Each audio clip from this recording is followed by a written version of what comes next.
When my daughter-in-law, Catherine, called to inform me that I was not welcome at Robert's funeral and that the family needs space to grieve without your interference, I realized that 47 years of marriage to my husband meant nothing to her compared to the 2 years she'd spent as his daughter-in-law.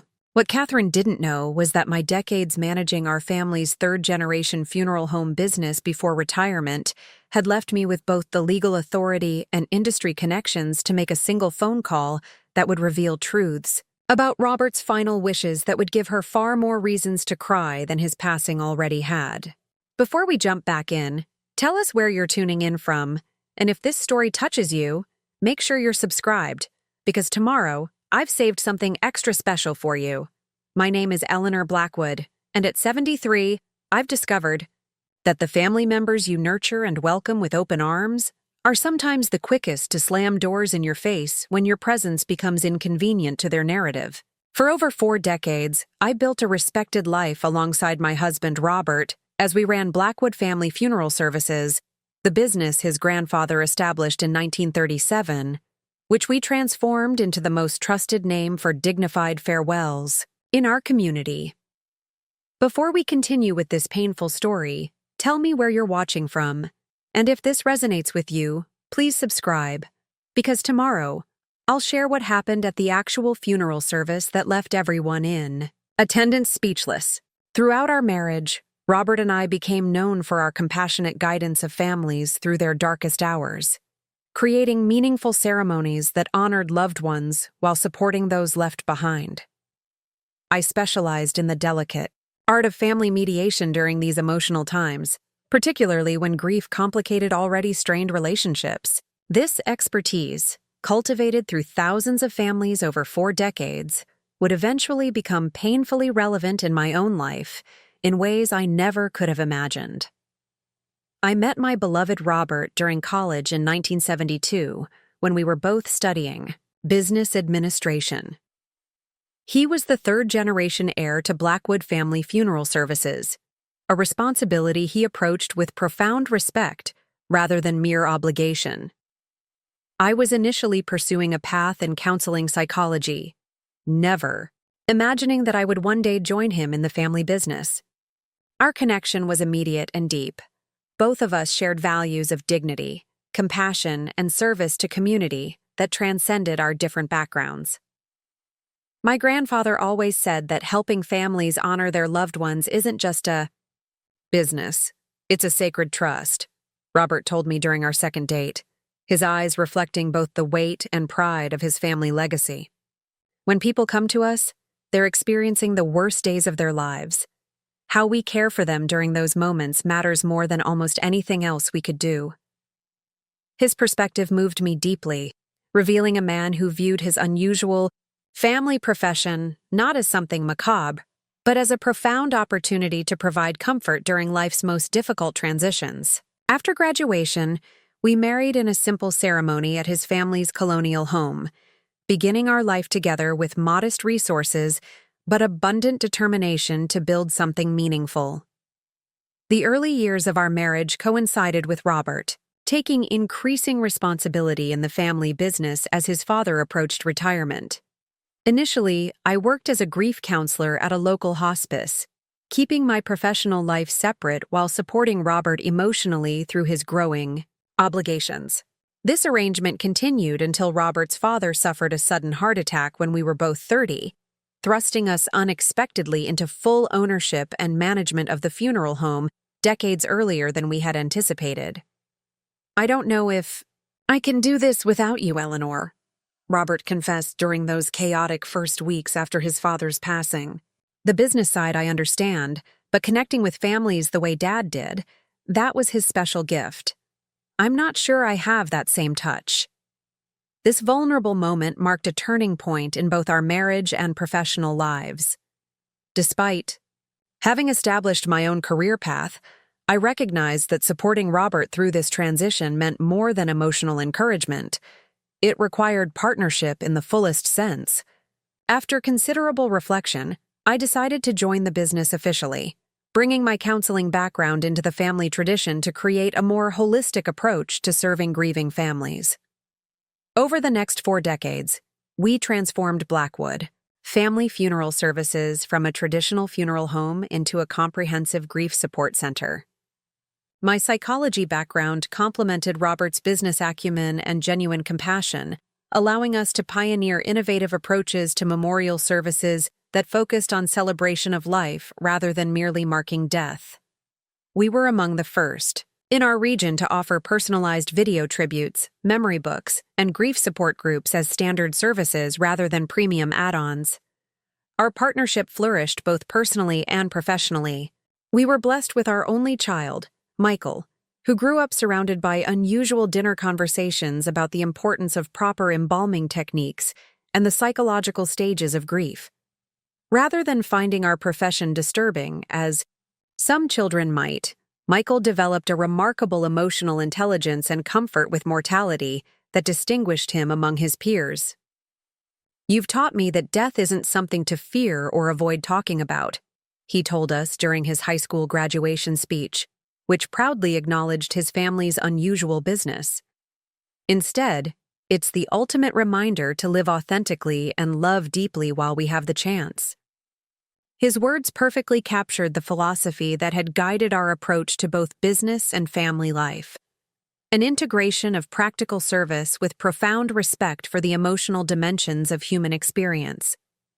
We had created not just a successful business, but a legacy of compassionate care that transcended mere commercial success. As Michael pursued his education and early career in hospital administration, Robert and I continued building both our business and community presence. By our 60s, Blackwood Family Funeral Services had expanded to 3 locations and earned national recognition for innovative approaches to meaningful memorial experiences. We had served thousands of families, established grief support foundations, and created college scholarships for students pursuing careers in grief counseling or funeral services. Throughout these busy decades, we maintained a warm, close relationship with Michael as he established his own career and eventually married his college girlfriend, Stephanie. Their wedding was a joyous occasion that seemed to promise continuance of our family's values through another generation.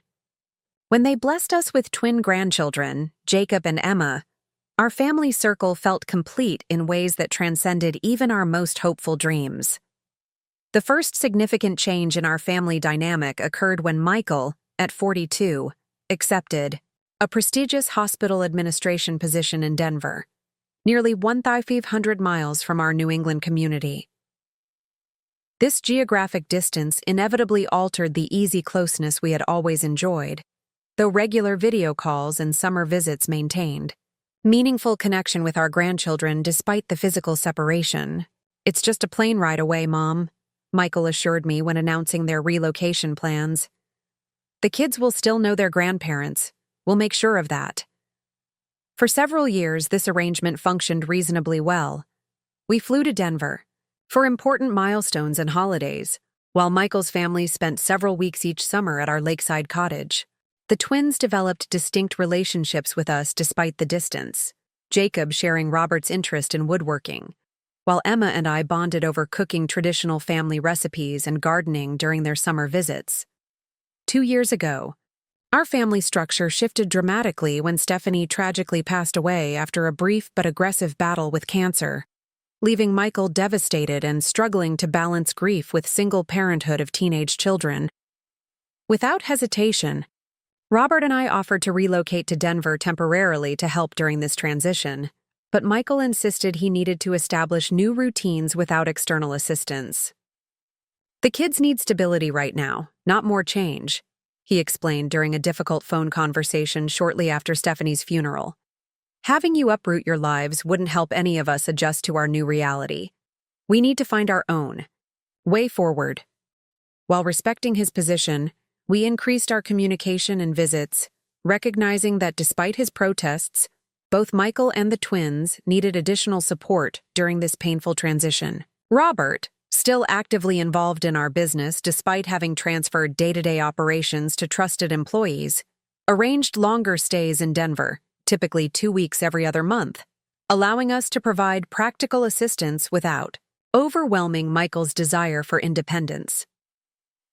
During these visits, we observed significant changes in the twins, who were navigating both adolescence and profound grief. Jacob, previously outgoing and confident, became increasingly withdrawn, while Emma developed anxiety that manifested in perfectionism and insomnia. Most concerning was Michael's attempt to maintain a facade of perfect coping while clearly struggling with both emotional and practical aspects of single parenthood. "Everything's fine, Mom," became his standard response to my gentle inquiries, though evidence to the contrary accumulated with each visit: unpaid bills piling up, missed parent-teacher conferences, and increasing reliance on prepared meals, rather than the home cooking that had once been central to their family routine. 6 months after Stephanie's passing, Michael surprised us by announcing a new relationship with Catherine Reynolds, a pharmaceutical sales representative he had met through a grief support group. While initially concerned about the timing, we recognized that companionship might provide comfort during his mourning process and welcomed Catherine's presence in his life with genuine, if cautious, openness. "She's been through loss herself," Michael explained during a video call introducing her. "Her husband died in a car accident 3 years ago. She understands what I'm going through in ways most people can't." Catherine presented herself as poised, articulate, and deeply interested in Michael's well-being.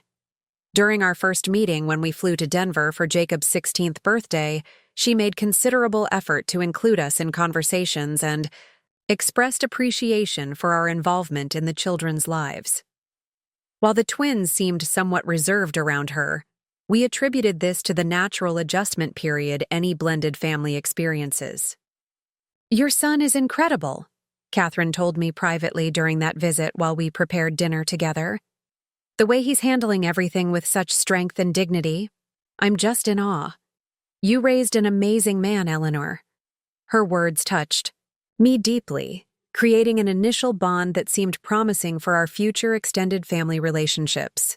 When Michael announced their engagement just 4 months later, a timeline that privately concerned both Robert and me, we nevertheless embraced the news with the outward support and enthusiasm we believed would best serve family harmony during this sensitive transition. The wedding was a small affair at a mountain resort outside Denver, with only immediate family and close friends attending. The ceremony reflected Catherine's preferences more than Michael's traditional sensibilities: modern, minimalist, and notably brief. Most concerning was the twins' palpable discomfort throughout the event, with Emma crying quietly during the ceremony and Jacob maintaining rigid formality that contrasted sharply with his normally warm relationship with his father. "They just need time to adjust," Robert counseled when I expressed concern during our flight home. "Blending families is always complicated, especially after such profound loss. We need to give Catherine space to establish her role without overstepping." This perspective reflected the wisdom Robert had always brought to family situations, a measured patience that complemented my more intuitive and sometimes impulsive approach to relational challenges. Following his advice, we deliberately maintained supportive distance over the next several months, limiting our calls to weekly check-ins and planning our next visit with careful attention to Catherine's preferences regarding timing and accommodations. The SUT's first significant warning sign appeared 3 months after the wedding, when our Christmas gifts for the twins, thoughtfully selected books reflecting their specific interests along with handcrafted items Robert had spent months creating in his workshop, were acknowledged with brief, nearly identical text messages, rather than the video calls that had been our tradition. When I called Michael to ensure the packages had arrived intact, Catherine answered, explaining that they were simplifying the holidays and had donated most gifts to charity. "The kids have so much already," she explained with practiced smoothness that barely masked underlying tension. "We're trying to teach them that experiences matter more than material things. I hope you understand. It's important that Michael and I establish our own family traditions now."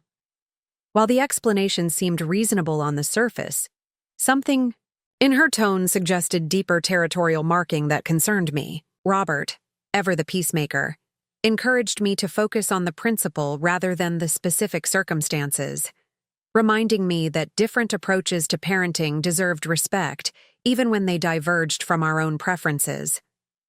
The situation deteriorated further when spring break plans for the twins to visit us were abruptly canceled 3 days before their scheduled flight. Catherine called to explain that better opportunities had arisen for the children to attend a prestigious academic camp that would contribute more meaningfully to their college applications. "I've already handled the flight cancellations," she added before I could respond, her tone reflecting expectation of gratitude rather than recognition of our disappointment. "I'm sure you understand that at their age, these educational experiences have to take priority over family visits that can happen any time." Robert, overhearing my end of the conversation, gestured for the phone. With characteristic diplomacy, he acknowledged the value of academic opportunities while gently emphasizing the importance of maintaining grandparent relationships, especially during adolescence. His normally effective mediation skills seemed to make minimal impression, however, as Catherine responded with polite but firm closure of the topic. "We're teaching them about setting priorities, Robert," she concluded. "Michael and I agree that this is the right decision for their futures." The reference to Michael's agreement effectively ended the conversation, as we had always been careful to avoid creating division between him and his partners, first Stephanie and now Catherine. Yet something about the interaction left us both uneasy, particularly the implication that continued connection with grandparents represented some kind of threat to the children's achievement rather than a complementary support system. Over the next year, a pattern emerged of increasing restrictions on our access to both Michael and the twins. Video calls became audio only, then decreased in frequency until they occurred only on birthdays and major holidays. Our attempts to schedule visits received delayed responses and eventually required negotiation through Catherine rather than direct communication with Michael, a shift that seemed orchestrated to position her as gatekeeper rather than facilitator of family connections. Most concerning were subtle indications that the twins were experiencing increased distress under these new family dynamics. Jacob's previously excellent academic performance declined significantly. Information we discovered only through his desperate late-night text message seeking help with college applications. His father seemed too busy to discuss. Emma, previously vibrant and expressive, appeared increasingly subdued during our limited interactions, her responses carefully measured as though rehearsed for acceptable content. When I expressed concern directly to Michael during a rare moment when we managed to reach him alone, his response reflected both defensiveness and unusual deference to Catherine's perspective that contrasted sharply with his previously independent thinking. "Catherine has experience with college admissions through her volunteer work," he explained regarding Jacob's academic struggles. "She thinks he needs to develop more self-reliance rather than depending on family connections to solve his problems. It's actually better preparation for real life." This philosophy, prioritizing self-reliance over family support networks, contradicted everything we had modeled and valued throughout Michael's upbringing, where interdependence and mutual support had been celebrated as strengths rather than weaknesses. Yet challenging this perspective directly risked further alienation during an already strained period in our relationship. The most painful disconnection occurred during Robert's 75th birthday, when we had hoped to gather the family at our lakeside cottage for a weekend celebration. Despite providing 6 months advance notice and offering to cover all travel expenses, Catherine responded just 3 weeks before the event that they had prior commitments that couldn't be changed. When pressed for details, she mentioned a neighborhood potluck that apparently took precedence over a milestone family celebration. "You've had 74 birthdays already, and I'm sure you'll have more," she remarked with casual dismissiveness that left me momentarily speechless. "The kids need consistency in their local community right now. Surely you can understand that." That evening, witnessing Robert's quiet disappointment as he stoically revised celebration plans to include only local friends, Something shifted fundamentally in my approach to the situation. The gentle patience and benefit of the doubt I had, extended repeatedly to Catherine, suddenly seemed less like wisdom and more like enabling behavior that tacitly accepted the systematic dismantling of our family connections. "This isn't right," I told Robert as we sat on our porch watching the sunset over the lake where our grandchildren should have been swimming. "We've spent our entire lives helping families honor relationships and meaningful transitions. Now we're being systematically separated from our own family with flimsy explanations and patronizing justifications. Something deeper is happening here." Robert, who rarely expressed negative judgments about others, nodded slowly. "I've been trying to see the best intentions behind their choices, but the pattern has become too consistent to ignore. This isn't about parenting philosophy or establishing new traditions. This looks like deliberate isolation, and I'm increasingly concerned about the twins' well-being within that dynamic." This rare moment of explicit acknowledgement from Robert validated concerns I had been hesitant to fully articulate. Throughout our marriage, his measured perspective had often tempered my more intuitive responses to family challenges. His recognition of the troubling pattern gave me both confidence and determination to address the situation more directly than our previous accommodating approach had allowed. My opportunity came unexpectedly the following week when Jacob called. Late one evening, his voice tight with barely controlled emotion. "Grandma, can you and Grandpa help me research colleges? Dad keeps deferring to Catherine, and she's pushing these expensive private universities that only care about test scores. I don't think anyone's actually listening to what I want." The direct request from my grandson, the first in nearly a year, triggered both joy at his reaching out and concern about the circumstances necessitating such a clandestine approach. Rather than immediately agreeing, I asked questions to better understand the situation, discovering that Catherine had apparently been intercepting our emails and messages to the twins, screening them for appropriate content before selectively sharing information. "She says you guys are stuck in old-fashioned thinking about education," Jacob explained hesitantly. "That you don't understand how competitive things are now, and your advice might actually hurt my chances." The revelation that our professional expertise, Robert's business acumen, and my counseling background was being actively undermined with our grandchildren represented a significant escalation in Catherine's campaign to minimize our influence. More troubling was the apparent acquiescence of Michael, who had previously valued our guidance throughout his own educational and career development. After providing Jacob the support he requested and arranging a secure communication channel, through his personal email, I attempted once more to speak directly with Michael about our concerns.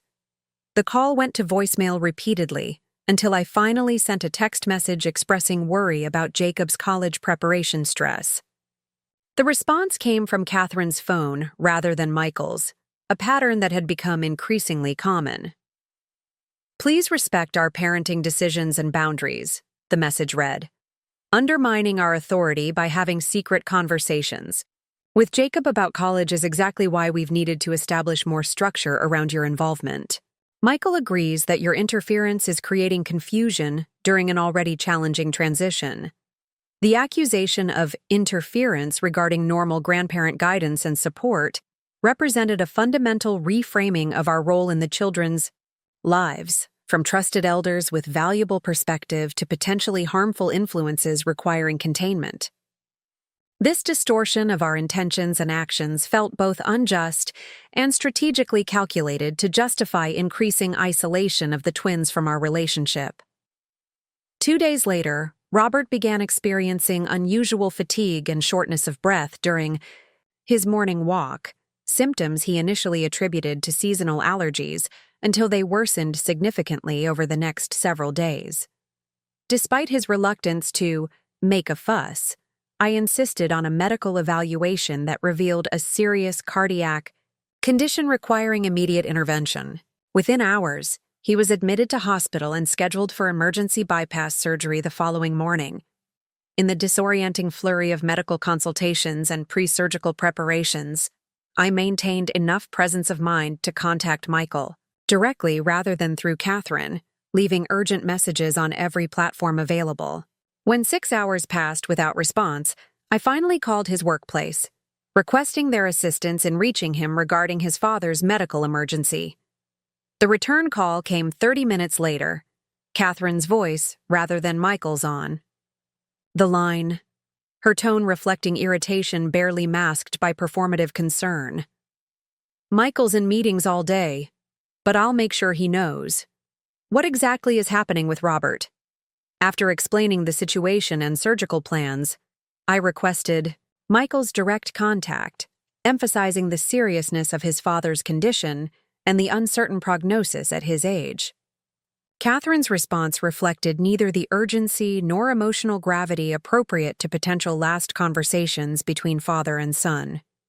"Michael will call when he can, but these meetings involve major donors. I'm sure Robert wouldn't want him to jeopardize his career during a medical situation that sounds like it's already under control. I'll have him check in when he's free." The promised call never came. Through the night of anxious waiting before Robert's surgery, through the tense hours of the procedure itself, and through the critical first day of recovery, no communication arrived from either Michael or Catherine. Only after posting a brief update to my rarely used social media account did indirect contact occur. A generically supportive comment from Michael's account that contained none of the personal references or specific inquiries that would reflect authentic connection. Absence during this critical medical crisis represented a turning point in my understanding of our family's dysfunction. What had begun as troubling boundary issues now revealed itself as something far more concerning. A level of emotional disconnection that transcended normal family tensions or adjustment challenges in blended families. As Robert recovered slowly, over the following weeks, I maintained updates to Michael with determined regularity despite minimal response. When Robert experienced complications requiring a second, higher-risk procedure, I reached out with increased urgency, finally receiving a brief call from Michael that felt oddly performative rather than genuinely engaged. "Catherine and I are looking at flights," he mentioned vaguely, making no specific commitments. "Things are complicated with the twins' schedules right now, but we're definitely concerned and thinking about you both."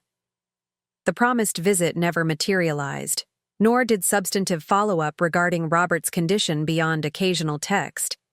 Messages that increasingly originated from Catherine's phone rather than Michael's. Most telling was her response when I directly requested a video call between Robert and the twins during his extended hospital stay, a reasonable request for connection during a medical crisis that might represent their final interactions with their grandfather. "Exposing teenagers to serious illness can be traumatic," she explained with the detached authority of someone reading from a questionable parenting manual. "Michael and I feel it's better to wait until Robert is fully recovered so the kids don't develop negative associations or anxiety around health issues." This pseudo-psychological justification for withholding basic family connection during critical illness reflected profound misunderstanding of both adolescent emotional needs and fundamental family bonds. As a former counselor, I recognize the language of therapeutic concern being weaponized to justify choices that served Catherine's apparent agenda of family isolation rather than the twins' actual well-being. During Robert's extended recovery, which progressed more slowly than initially hoped, I maintained a quiet determination to eventually address these damaging patterns once his health stabilized. Having witnessed countless families navigate conflict during end-of-life situations throughout our careers, we both understood the profound regrets that often follow unresolved tensions when opportunity for reconciliation is permanently lost. We need to find a way through this for Michael's sake, not just ours, Robert reflected during his convalescence. Something isn't right in that household, and whatever Catherine's motivations might be, our son is losing himself in this dynamic. The Michael we raised would never voluntarily disconnect from family during crisis. Something more concerning is happening. His perspective reflected the wisdom and measured assessment that had guided our approach to difficult family situations. throughout our marriage. Rather than focusing solely on our hurt or Catherine's behavior, he recognized the deeper concern: our son's uncharacteristic detachment from core values and relationships that had previously anchored his identity. Before we could implement any thoughtful intervention, however, the situation took an unexpected and devastating turn. Robert, who had been making steady if slow progress in his recovery, suffered a massive stroke in his sleep, a tragic complication that medical professionals suggested might have been preventable with more attentive post-surgical monitoring than I had been able to provide while managing his care alone. The hours following this second medical crisis passed in a blur of emergency responses, hospital transfers, and eventually, the devastating news that neurological damage was extensive and largely irreversible. As I sat beside his hospital bed, holding his unresponsive hand and witnessing the machines maintaining basic functions, I once again reached out to Michael with urgent messages emphasizing the critical time frame for final conversations or presence. The response, when it finally came nearly 6 hours later, was a brief call from Catherine rather than Michael. "We've discussed the situation," she began without preliminary expressions of concern or empathy, "and Michael feels it would be better for him to remember his father as he was, rather than seeing him in this condition. The twins definitely shouldn't be exposed to this level of medical intervention. It would be traumatic for their developmental stage." The calculated distancing masked as concern, referring to Robert in past tense while he still lived, prioritizing alleged psychological protection over fundamental family connection during critical illness, reflected a level of manipulation that transcended mere boundary issues or parenting differences. When I asked to speak directly with Michael, Catherine claimed he was too emotional to talk, but would call when he felt stronger. That call never came. Throughout the next 3 days, as Robert's condition deteriorated and medical options narrowed to comfort measures only, no direct communication from Michael arrived despite my continued updates and increasingly direct requests for his presence. Only after the final medical decision to remove life support, a devastating choice I was forced to make without my son's input or support, did I receive a text message directly from Michael's phone. "Catherine says Dad's condition is terminal. We're processing this as a family here and supporting the kids through this difficult news. Let us know about service arrangements when the time comes." The message's detached tone, referring to processing his father's imminent death from 2,500 miles away rather than being physically present, reflected profound disconnection from both emotional reality and family obligation that seemed wholly inconsistent with the son we had raised. The delegation of funeral arrangements to me alone, despite Michael's awareness of Robert's lifetime in the funeral profession and the detailed plans he had established, further emphasized the distorted family dynamic Catherine had engineered. Robert passed peacefully the following morning with only me by his side, the culmination of 47 years of partnership, shared purpose, and profound love witnessed by medical staff rather than family. As I sat with his body in the sacred stillness that follows death, a transition we had helped countless other families navigate with dignity, the absence of our son and grandchildren created a secondary grief layered upon the primary loss. After allowing myself private time for initial mourning, I contacted Michael directly with the news of his father's passing, including specific information about Robert's long-established funeral wishes and the timeline for services. His response came hours later, a brief acknowledgement and request that I work with Catherine regarding logistics, as he was focusing on supporting the children through this loss. The following day, as I began implementing Robert's clearly documented funeral plans with our longtime business partners and friends at Blackwood Family Funeral Services, I received the phone call that would eventually transform both my understanding of our family dysfunction and my response to it. "Eleanor, I'm calling about the funeral arrangements," Catherine began without preliminary condolences or expressions of support. "We've been discussing the situation as a family, and we feel it would be best to have a private service here in Denver, rather than the elaborate plans Robert apparently made.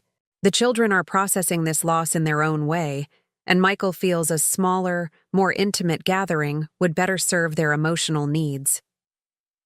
The dismissal of Robert's carefully considered funeral plans, created with the expertise of his lifetime in the profession, as elaborate rather than meaningful reflection of his values and wishes, revealed profound disrespect for both his professional legacy and personal autonomy. More concerning was the continued pattern of decisions being presented as mutual family consensus when the twins had no direct communication with me to express their actual preferences. Robert's funeral plans were established years ago through legal documents, I explained with deliberate calmness despite my internal distress. They reflect both his professional expertise and personal values regarding meaningful ceremonies. As his wife of 47 years and executor of his estate, I'll be honoring those wishes as established. Catherine's response reflected immediately heightened tension beneath a veneer of concerned reasonableness. Michael is his son and has equal say in these arrangements. The plans might have made sense years ago, but circumstances have changed. A traditional service in New England creates unnecessary logistical challenges for us here in Denver.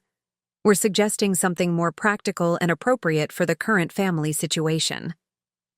The attempt to override not only my authority as spouse and executor, but Robert's explicitly documented wishes regarding his own funeral represented an escalation beyond previous boundary violations into territory that touched directly on my lifetime of professional expertise. Throughout our careers, Robert and I had witnessed countless family conflicts during funeral planning, often stemming from exactly this dynamic: secondary family members attempting to override clear instructions from primary next of kin for reasons masquerading as practical concerns, but actually reflecting deeper control issues. I understand the distance creates challenges, I acknowledged, drawing on decades of experience mediating similar conflicts professionally. We can certainly arrange for the service to be live-streamed for anyone unable to attend in person. Robert specifically chose meaningful readings and music that reflected his values and life's work, which I'll be honoring as his wife and partner in that work. The conversation continued with increasing tension until Catherine finally abandoned pretense of collaborative planning to deliver what she clearly intended as a definitive statement. Look, Eleanor, I need to be direct here. Michael and I have discussed this thoroughly, and we feel it would be best for everyone if you handled your private grieving while we manage the public memorial aspects here with the children. You're obviously emotional right now, which is understandable, but Michael feels strongly that you're not welcome at the funeral we're planning. The family needs space to grieve without your interference or outdated ideas about formal services. The stunning declaration that I was not welcome at my husband's funeral represented such profound violation of both social norms and basic human decency that for several moments I found myself speechless. Throughout our professional careers, Robert and I had never encountered such an egregious attempt to exclude a spouse of nearly 5 decades from their partner's funeral services, even in the most conflicted family circumstances. Catherine, I finally responded with the calm clarity that comes from absolute certainty. I want to make sure I understand what you're suggesting.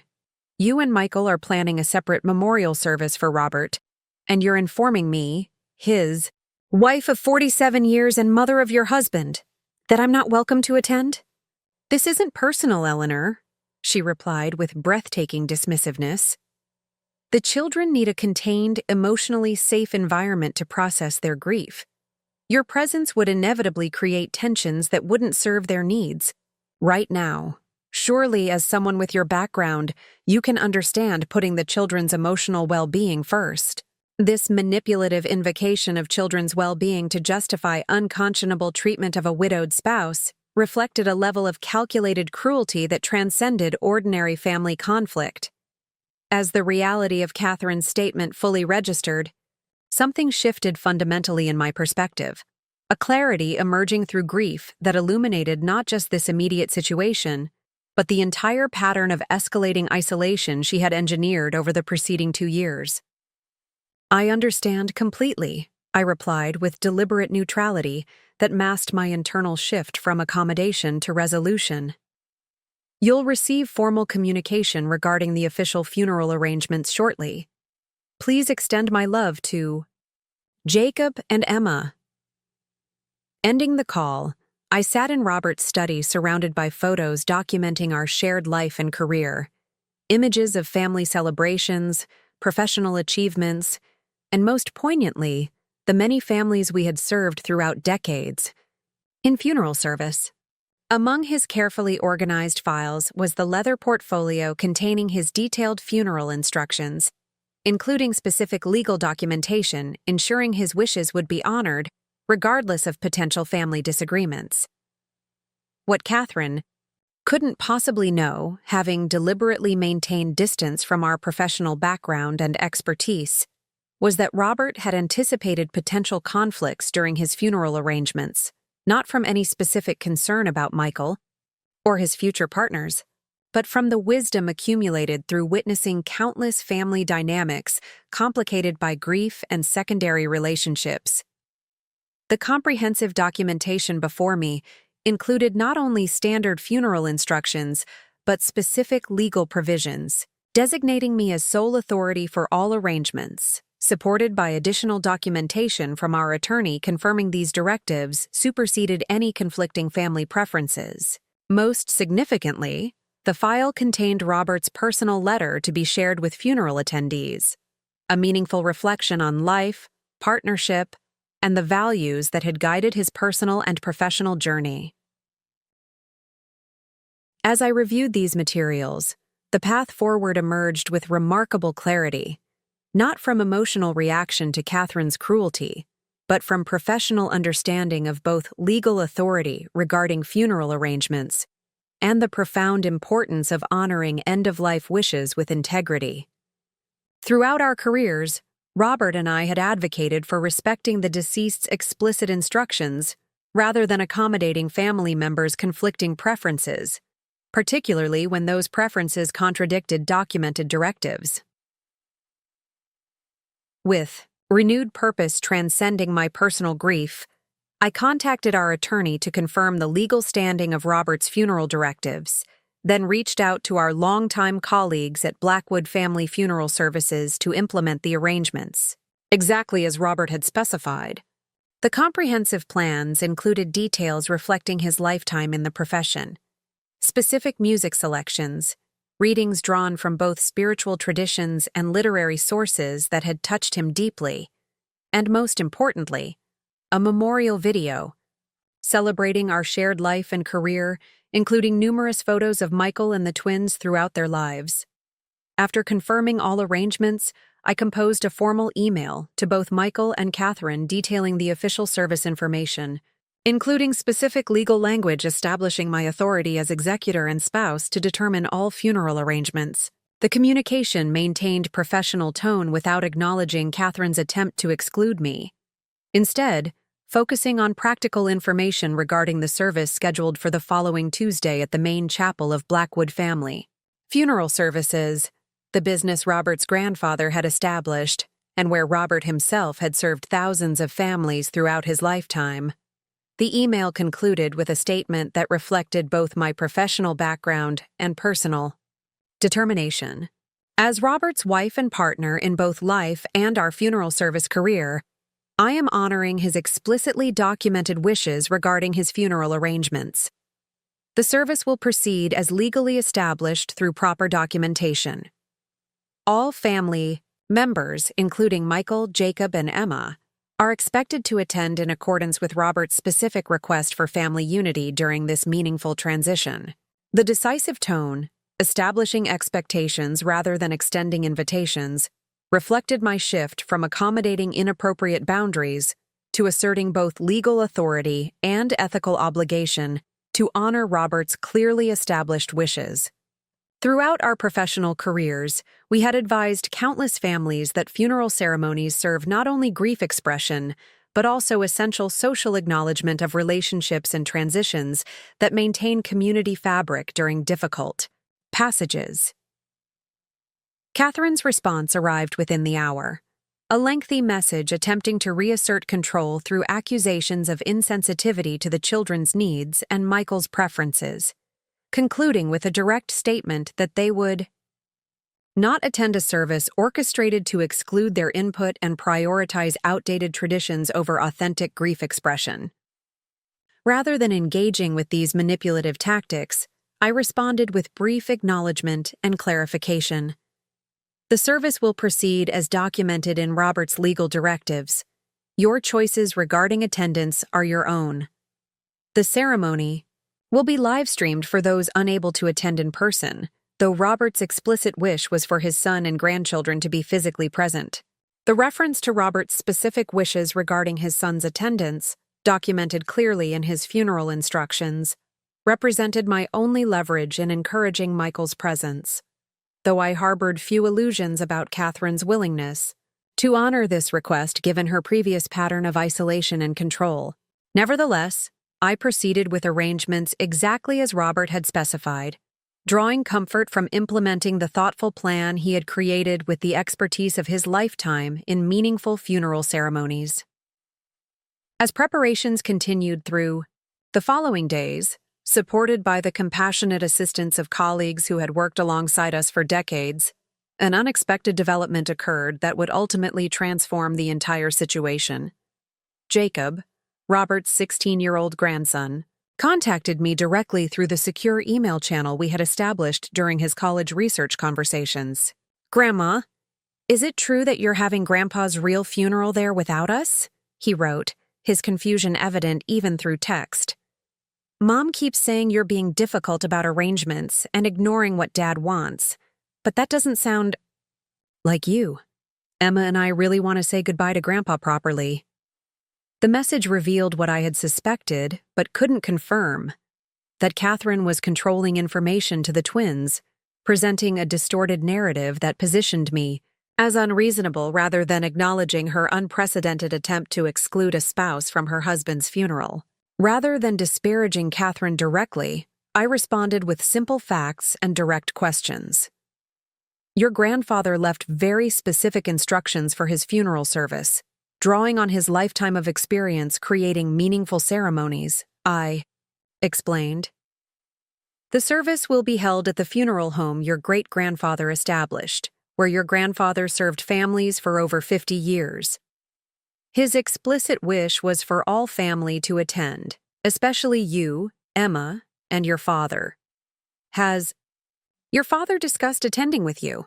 Jacob's response came hours later, suggesting careful consideration or perhaps complex logistics in communicating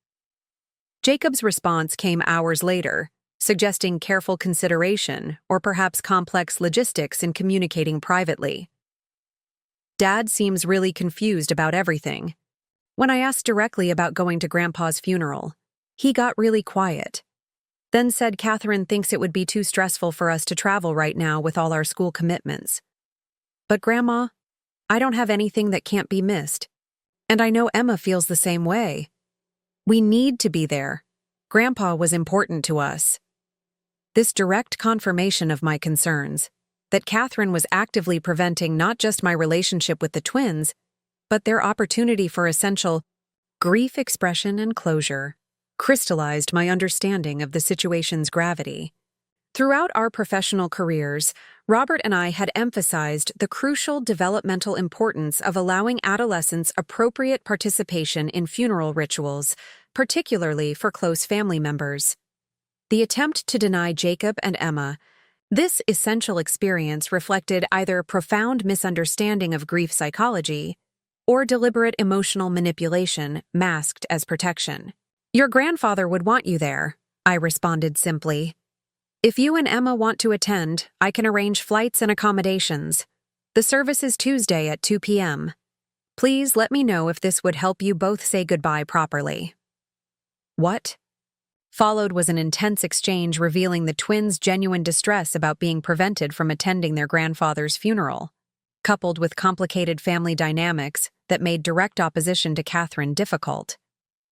Jacob expressed concern that his father seemed afraid to disagree with Catherine on major decisions, while Emma reportedly cried constantly since learning about Robert's death, but was told her emotions were excessive and needed management.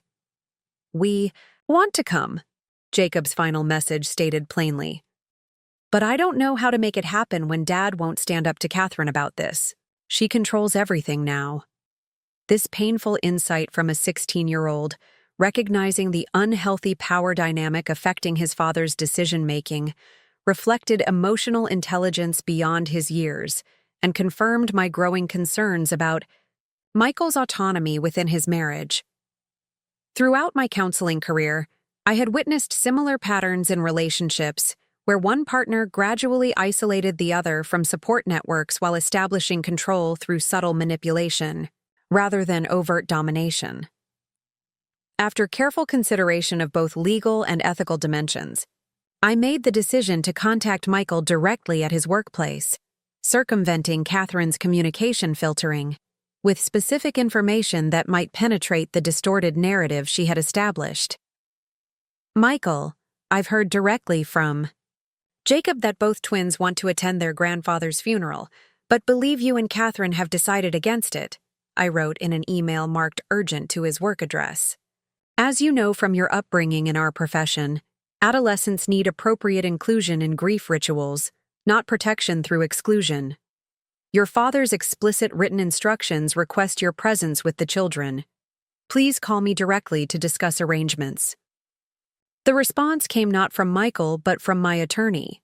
A forwarded message from Catherine threatening legal action for harassment and attempted parental alienation if I continued direct communication with either Michael or the twins regarding funeral arrangements.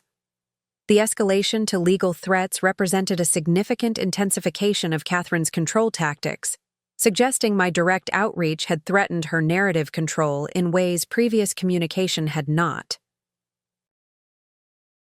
After consulting with my own attorney regarding the complex intersection of funeral rites, grandparent access, and potential parental alienation claims, I received clear guidance.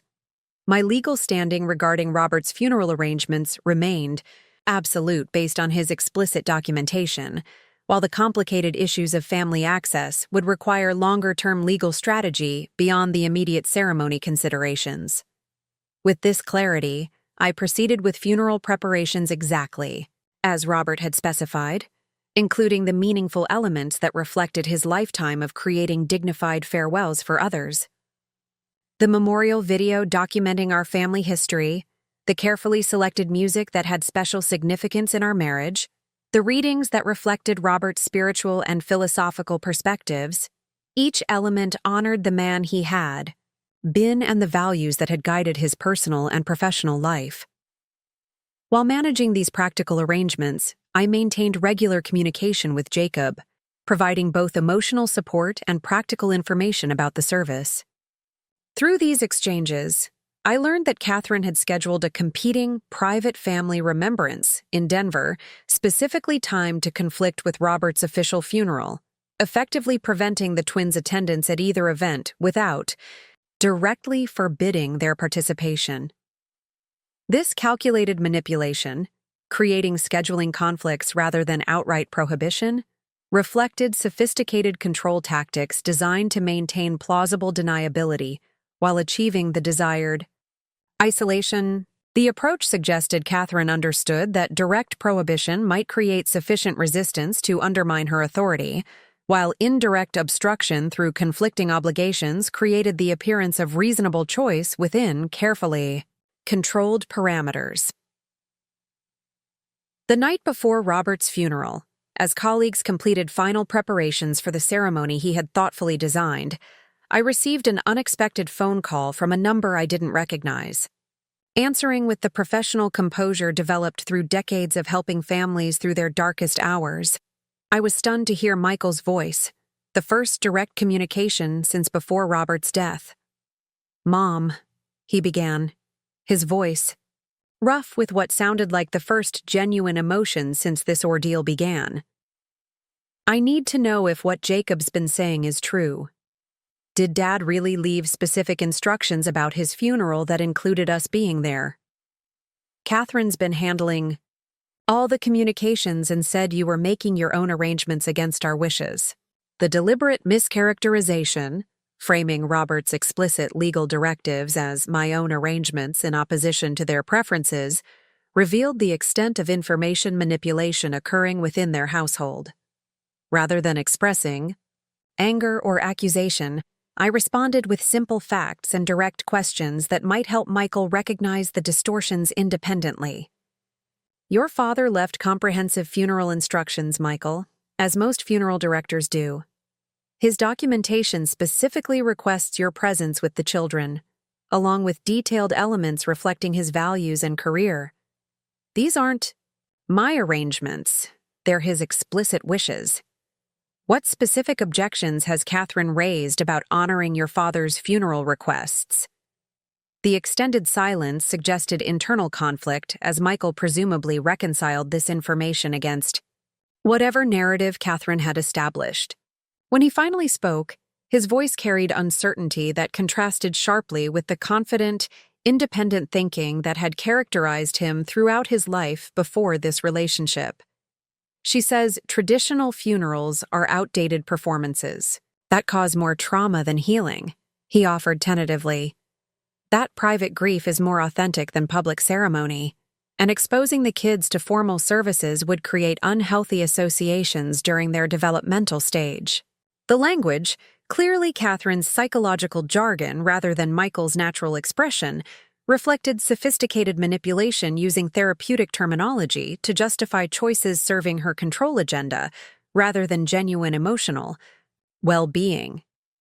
Throughout my counseling career, I had observed similar misapplication of psychological concepts to rationalize unhealthy relationship patterns while maintaining appearance of concern rather than control.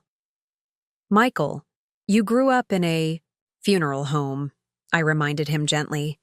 You witnessed thousands of families finding comfort and meaning through appropriate ceremonies. Your father dedicated his life to creating dignified farewells that honored both the deceased's wishes and survivors' needs for meaningful transition rituals. Do you genuinely believe he was causing trauma rather than facilitating healing throughout his career? This direct contrast between Catherine's characterization and the reality of Robert's lifelong professional dedication seemed to create space for critical thinking that had been notably absent in our previous interactions. Michael's response came slowly, with growing clarity that suggested emerging recognition of the contradictions he had been accepting without examination. No, he acknowledged quietly. Dad understood funeral rituals better than anyone. He always said meaningful ceremonies help people move from what was to what is, and eventually to what will be. I don't know why I've been letting Catherine override everything I know about this.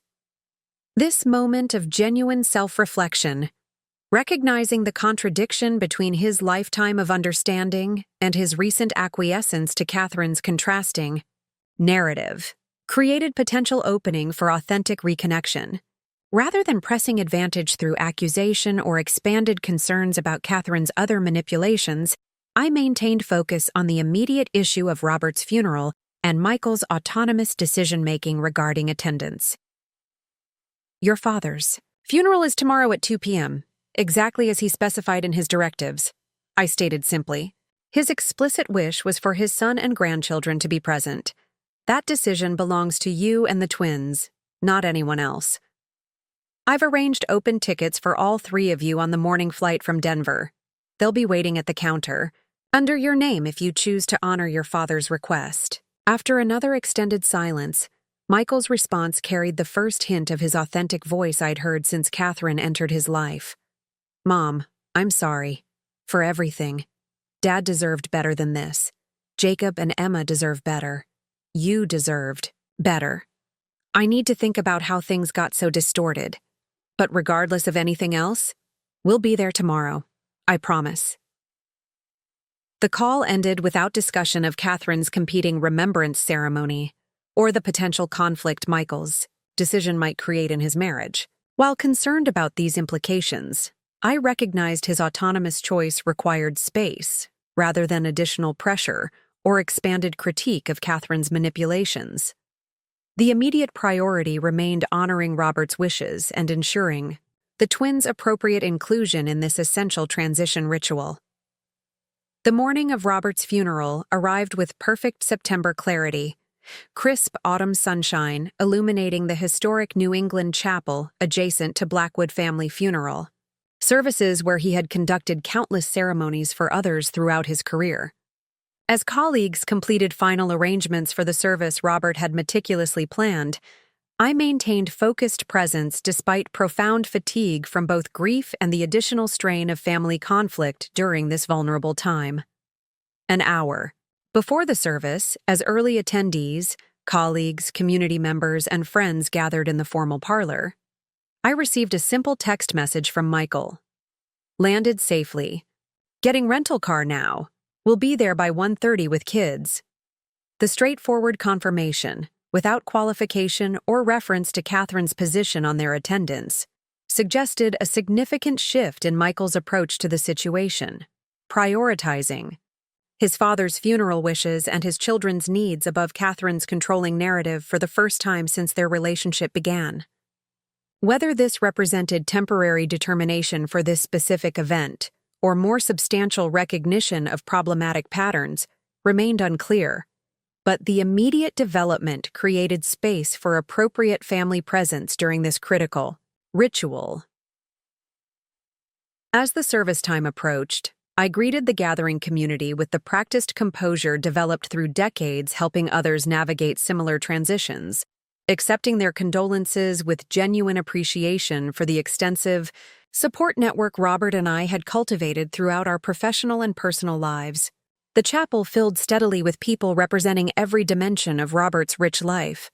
Funeral service colleagues, community members served during difficult times, friends from various associations and interests he had maintained outside his profession.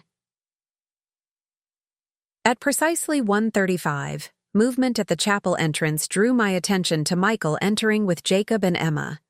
All three dressed appropriately in dark formal attire, their expressions reflecting mixture of grief and determination that suggested complicated emotions about both Robert's death and the circumstances surrounding their attendance. The twins immediately approached me with embraces that conveyed both genuine affection and palpable relief at being present, while Michael maintained slight distance that reflected uncertainty about my response to his prior absence. "Grandpa would have hated missing this," Emma whispered as she held me tightly, her insight reflecting perfect understanding of both Robert's personality and the profound disconnect between Catherine's characterization of outdated rituals and the meaningful ceremony he had carefully designed. "Thank you for making sure we could be here." As we moved toward the reserved family seating at the front of the chapel, a noticeable absence remained. Catherine had apparently chosen not to accompany her husband and stepchildren despite their decision to attend. Whether this reflected protest against their autonomous choice or strategic positioning as injured party in subsequent family narratives remained unclear, though based on previous patterns, the latter seemed more probable than genuine respect for their independent decision-making. The service proceeded exactly as Robert had specified, dignified without being somber, reflective of his values without excessive formality, and most importantly, creating meaningful space for genuine emotion, rather than performative grief. The carefully selected music, readings that captured his philosophy about both life and death, and the memorial video documenting 7 decades of rich experience created exactly the atmosphere of celebration tempered with appropriate acknowledgement of loss that characterized the thousands of services he had conducted for others. When the time came for family reflections, Michael surprised me by approaching the podium with quiet determination. Having received no preparation or indication of his intentions, I watched with both uncertainty and hope as my son gathered himself before the assembled community to honor his father. My father understood something profound about human experience that I've only recently begun to fully appreciate, he began, his voice gaining strength as he continued. He recognized that meaningful rituals aren't empty performances, but essential frameworks that help us navigate transitions too powerful for casual acknowledgement. Throughout his career, he created spaces where grief could find expression without becoming overwhelming, where memories could be honored without becoming traps, and where communities could support individual healing through collective witness. As Michael continued with increasing eloquence and emotional authenticity, I observed the twins watching their father with expressions suggesting both surprise and profound relief, as though witnessing the return of someone who had been absent far longer than the immediate funeral conflict would explain. His unscripted reflections revealed reconnection with values and perspectives that had been notably missing from our interactions throughout Catherine's influence, suggesting potential awakening that transcended this specific event. The remainder of the service unfolded with dignified beauty precisely as Robert had envisioned, culminating in his pre-recorded message for attendees, a thoughtful reflection on his gratitude for the privilege of serving families during their most vulnerable moments, his profound appreciation for our partnership that had sustained both professional excellence and personal fulfillment, and most movingly, specific messages for Michael and the twins that captured his unique relationship with each of them.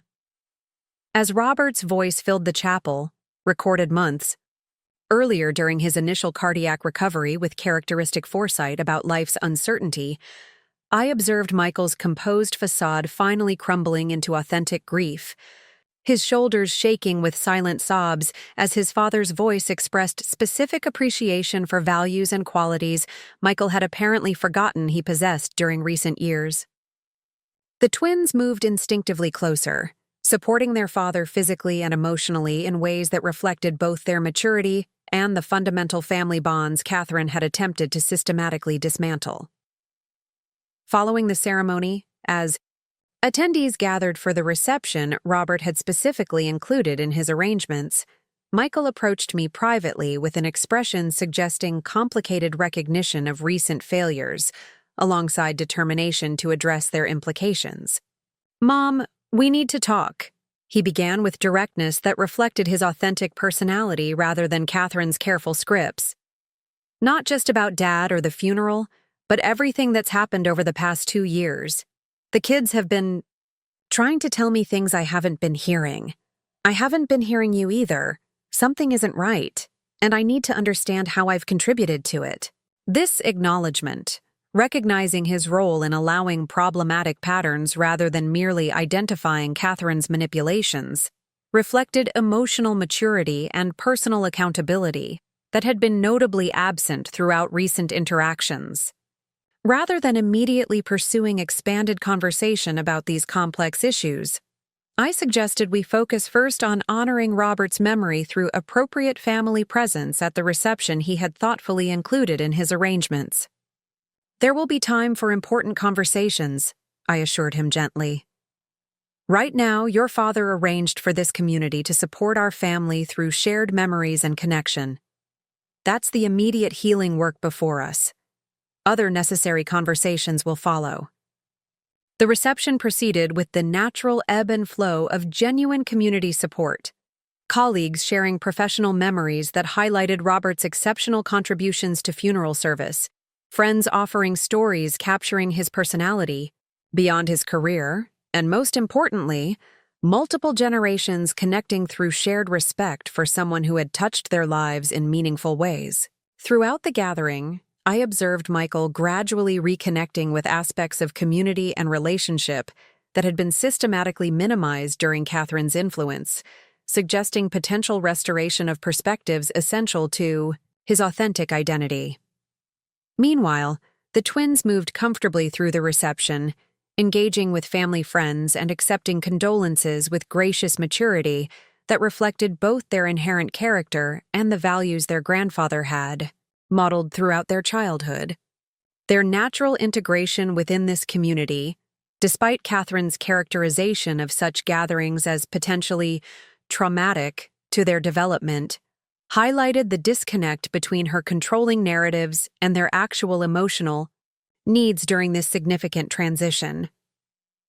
As the reception concluded and guests gradually departed, Michael approached with renewed determination for the conversation he had earlier suggested. Finding a private moment in Robert's study, surrounded by the books, photographs, and meaningful objects that reflected his rich life, we began the difficult but necessary discussion about recent family dynamics and their troubling trajectory. "I don't fully understand what's happened," Michael admitted with raw honesty that suggested genuine introspection rather than defensive positioning. "It's like I've been gradually accepting perspectives and decisions that contradict everything. I know about healthy families, meaningful relationships, and even basic respect for others' dignity. The way Catherine spoke about Dad's funeral, dismissing his expertise and lifetime of service as outdated rituals, should have immediately triggered recognition that something was profoundly wrong with her perspective. This acknowledgement, recognizing the fundamental disconnect between Catherine's characterization and Robert's genuine contribution, represented significant breakthrough in Michael's critical assessment of narratives he had increasingly accepted, without examination. Rather than immediately expanding critique of Catherine's other manipulations, I encouraged continued self-reflection that might allow Michael to recognize broader patterns independently. "What do you think interfered with that recognition?" I asked gently, drawing on my counseling background to facilitate insight rather than imposing conclusions he needed to reach authentically. "What made perspectives that contradicted your lifetime of understanding seem temporarily reasonable?" Michael's response revealed painful self-awareness, coupled with emerging recognition of sophisticated manipulation techniques that had gradually isolated him from both core values and essential relationships. After Stephanie died, I was so overwhelmed with grief and single parenting that I became vulnerable to anyone offering certainty or direction. Catherine presented such confident assurance about everything: parenting approaches, relationship boundaries, emotional regulation, that I mistook certainty for wisdom instead of recognizing it as potential control. This insight, distinguishing between confidence and actual wisdom, reflected critical discernment that had been notably absent in recent interactions. As our conversation continued with increasing depth and honesty, Michael gradually articulated recognition of disturbing patterns beyond funeral arrangements. Catherine's systematic isolation of the twins from extended family relationships, her reframing of their normal adolescent emotions as problematic responses requiring management, her positioning as gatekeeper for all communication, and most concerningly, her subtle undermining of his confidence in autonomous decision-making. "The kids have been trying to tell me for months that something wasn't right," he acknowledged with evident distress. Jacob actually used the word controlling to describe Catherine's behavior, but she convinced me he was just expressing normal teenage resistance to parental authority. I chose to believe her characterization instead of really listening to my own children. This recognition that he had prioritized Catherine's narrative over his children's direct experience seemed to create particular anguish that reflected his fundamental values regarding parental responsibility. Rather than offering immediate solutions or expanded critique, I maintained supportive presence as Michael continued processing these difficult realizations with increasing clarity about their implications. "I don't know what happens next," he admitted finally, his expression reflecting both determination and uncertainty about addressing these complex issues. "But I know I need to really listen to Jacob and Emma without Catherine's framing or interpretation. And I need to rebuild whatever trust and relationship can be salvaged with you, Mom. Dad deserved better from me than what happened during his illness and death. You deserved better too." This genuine acknowledgement, accepting responsibility without qualification or deflection, reflected Michael's authentic character emerging from patterns that had increasingly obscured his core values and relational commitments. While recognizing the significant challenges ahead in addressing these complex family dynamics, this fundamental recognition created foundation for potential healing that Catherine's funeral exclusion attempt had inadvertently catalyzed rather than prevented. As evening approached and practical arrangements for their overnight stay required attention, we temporarily concluded this important conversation with understanding that significant work remained in addressing both immediate funeral, aftermath, and longer-term family patterns requiring thoughtful intervention. Michael and the twins would stay at the family home overnight, allowing extended conversation and connection before their return to Denver and the inevitable confrontation with Catherine regarding their attendance at Robert's funeral against her explicit prohibition. "Whatever happens when we return home, I need you to know that Dad's funeral was exactly what should have happened," Michael affirmed as we prepared to leave the funeral home where Robert had devoted his professional life to serving others. His voice, his choices, his understanding of meaningful ceremony, it created healing I didn't even know I needed. Catherine was profoundly wrong about this being traumatic for the kids. They needed exactly this opportunity to say goodbye properly. This clear assessment, directly contradicting Catherine's characterization without qualification, suggested significant shift in Michael's willingness to evaluate her perspectives critically, rather than accepting them as authoritative guidance. Whether this represented momentary clarity or sustainable change remained uncertain, but the foundation for potential restoration of both his autonomous judgment and our family connections had been established through Robert's insistence on meaningful ceremony even in death.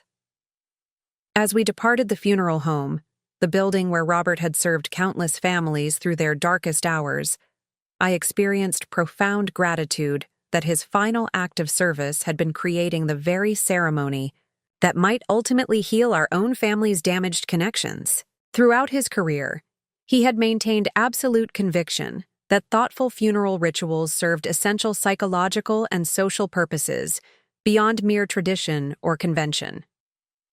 What Catherine couldn't have anticipated when attempting to exclude me from my husband's funeral was that her unprecedented cruelty would ultimately reveal patterns previously disguised as reasonable boundaries or parenting philosophy. In giving me reason to cry beyond my husband's death through attempted funeral exclusion, she had inadvertently created circumstances that illuminated her manipulation techniques with sufficient clarity to penetrate the isolation she had systematically established. Robert's voice, literally present through his recorded message and metaphorically evident through his carefully planned ceremony, had somehow reached beyond death to restore perspectives and relationships Catherine had nearly succeeded in permanently damaging.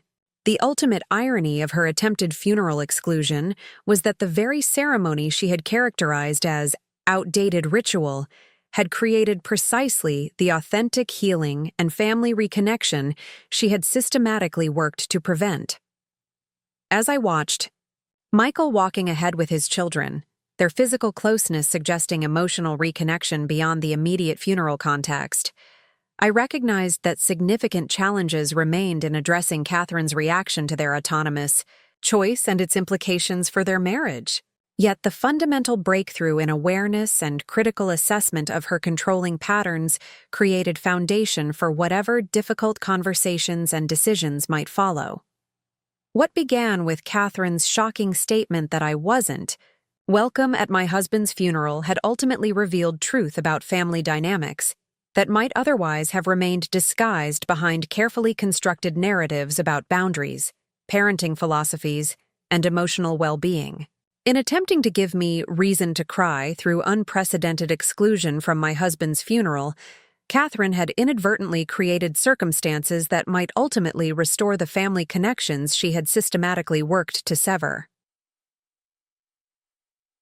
The day after Robert's funeral, I awoke in our family home to the unfamiliar sounds of voices downstairs.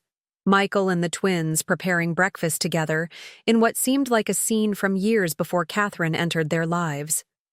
Standing quietly in the doorway, I observed their natural interaction with a mixture of gratitude and caution, recognizing that this brief reconnection existed in a protected bubble away from Catherine's influence. Tomorrow they would return to Denver, and whatever consequences awaited their decision to attend Robert's funeral against her explicit wishes. "Grandma!" Emma exclaimed, noticing me first. Dad found Grandpa's pancake recipe card. We're trying to follow it exactly, but we're arguing about whether the batter should be lumpy or smooth. Definitely lumpy, I confirmed, joining their domestic tableau with bittersweet awareness of both what had been lost in recent years and what might potentially be rebuilt. Your grandfather insisted that overmixing was the downfall of proper pancakes. He was quite passionate about his breakfast philosophy. The morning unfolded with remarkable naturalness, conversations flowing without the careful self-editing I had observed in our limited interactions during Catherine's era.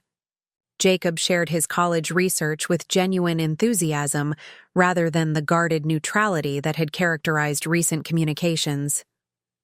Emma showed me photographs of her latest art projects without Catherine's usual interjection about managing expectations regarding her creative pursuits. Most telling was Michael's gradual relaxation into his authentic personality, making the terrible puns that had been his trademark humor before meeting Catherine. Speaking directly about emotional responses to Robert's funeral without qualifying phrases like "Catherine thinks" or "we've decided" that had dominated his communication style in recent years. As the twins retreated to the living room with plates of pancakes, Michael remained at the kitchen table, his expression suggesting unfinished business from yesterday's conversation about Catherine's concerning patterns. "Mom, I need your perspective on something without any sugarcoating," he began with uncharacteristic directness. "Looking back at everything that's happened since Catherine entered our lives, the gradual restrictions on your relationship with the kids, the strange reasons for canceled visits, the way all communication started going through her. Did you see this pattern forming before I did?" The question presented delicate territory requiring both honesty and care. Throughout my counseling career, I had observed that direct criticism of partners often triggered defensive loyalty even when concerns were legitimate.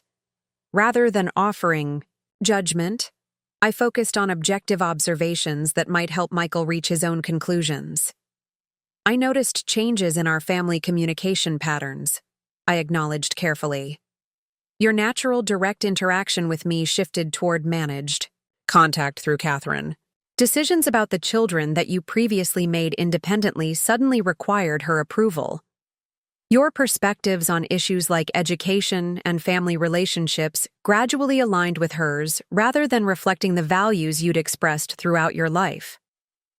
This neutral framing, noting observable changes without attributing negative intentions, seemed to create space for Michael's continued self-reflection rather than defensive reaction. After thoughtful consideration, he nodded slowly. "Catherine always framed everything as what's best for the kids, or healthy boundaries, or modern parenting approaches," he observed with growing clarity. "It sounds reasonable on the surface, so questioning it feels like you're opposing something positive. But the actual result was cutting them off from relationships and experiences that were genuinely beneficial to them."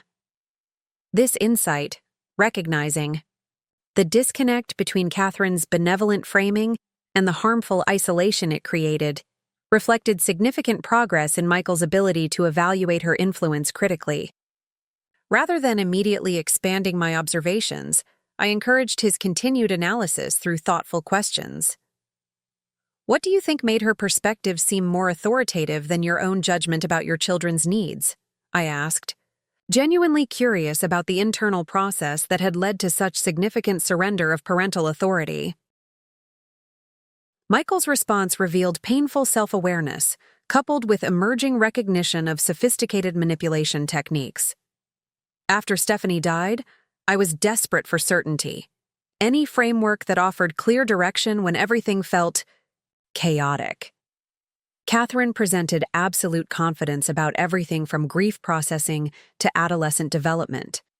I mistook her certainty for expertise instead of recognizing it as potential control. This crucial distinction between confidence and actual wisdom reflected critical discernment that had been notably absent in recent interactions. As our conversation continued, Michael gradually articulated recognition of disturbing patterns beyond funeral arrangements. Catherine's systematic isolation of the twins from extended family, her reframing of their normal emotions as problematic, responses requiring management, and most concerningly, her subtle undermining of his confidence in autonomous decision-making. Jacob tried telling me months ago that Catherine was controlling everything, he acknowledged with evident distress. She convinced me he was just showing normal teenage resistance to parental authority. I believed her interpretation instead of really listening to my own son. This recognition, prioritizing Catherine's narrative over his children's direct experience, seemed particularly painful as it contradicted his fundamental values regarding parental responsibility. Rather than offering immediate solutions, I maintained supportive presence as Michael continued processing these realizations with increasing clarity about their implications. As afternoon approached and practical matters required attention, Michael checked his phone for the first time since arriving for the funeral, his expression tightening at what appeared to be multiple messages from Catherine. "She knows we came to the funeral," he stated flatly. "She's demanding we return immediately rather than staying overnight as planned. Apparently there's a family emergency requiring our presence, though she's notably vague about what that emergency might be." The transparent attempt to reassert control through manufactured crisis represented textbook manipulation tactics I had observed throughout my counseling career. Rather than directly challenging this strategy, I focused on supporting Michael's autonomous decision-making capacity that seemed to be reawakening after prolonged suppression. "What do you think is best for you and the twins right now?" I asked simply, consciously avoiding directive suggestions that might replace Catherine's control with my own influence, however well-intentioned. Michael's response reflected emerging confidence in his parental judgment independent of Catherine's framing. "We're staying until tomorrow as planned. The kids need this time with you, especially after everything that's happened.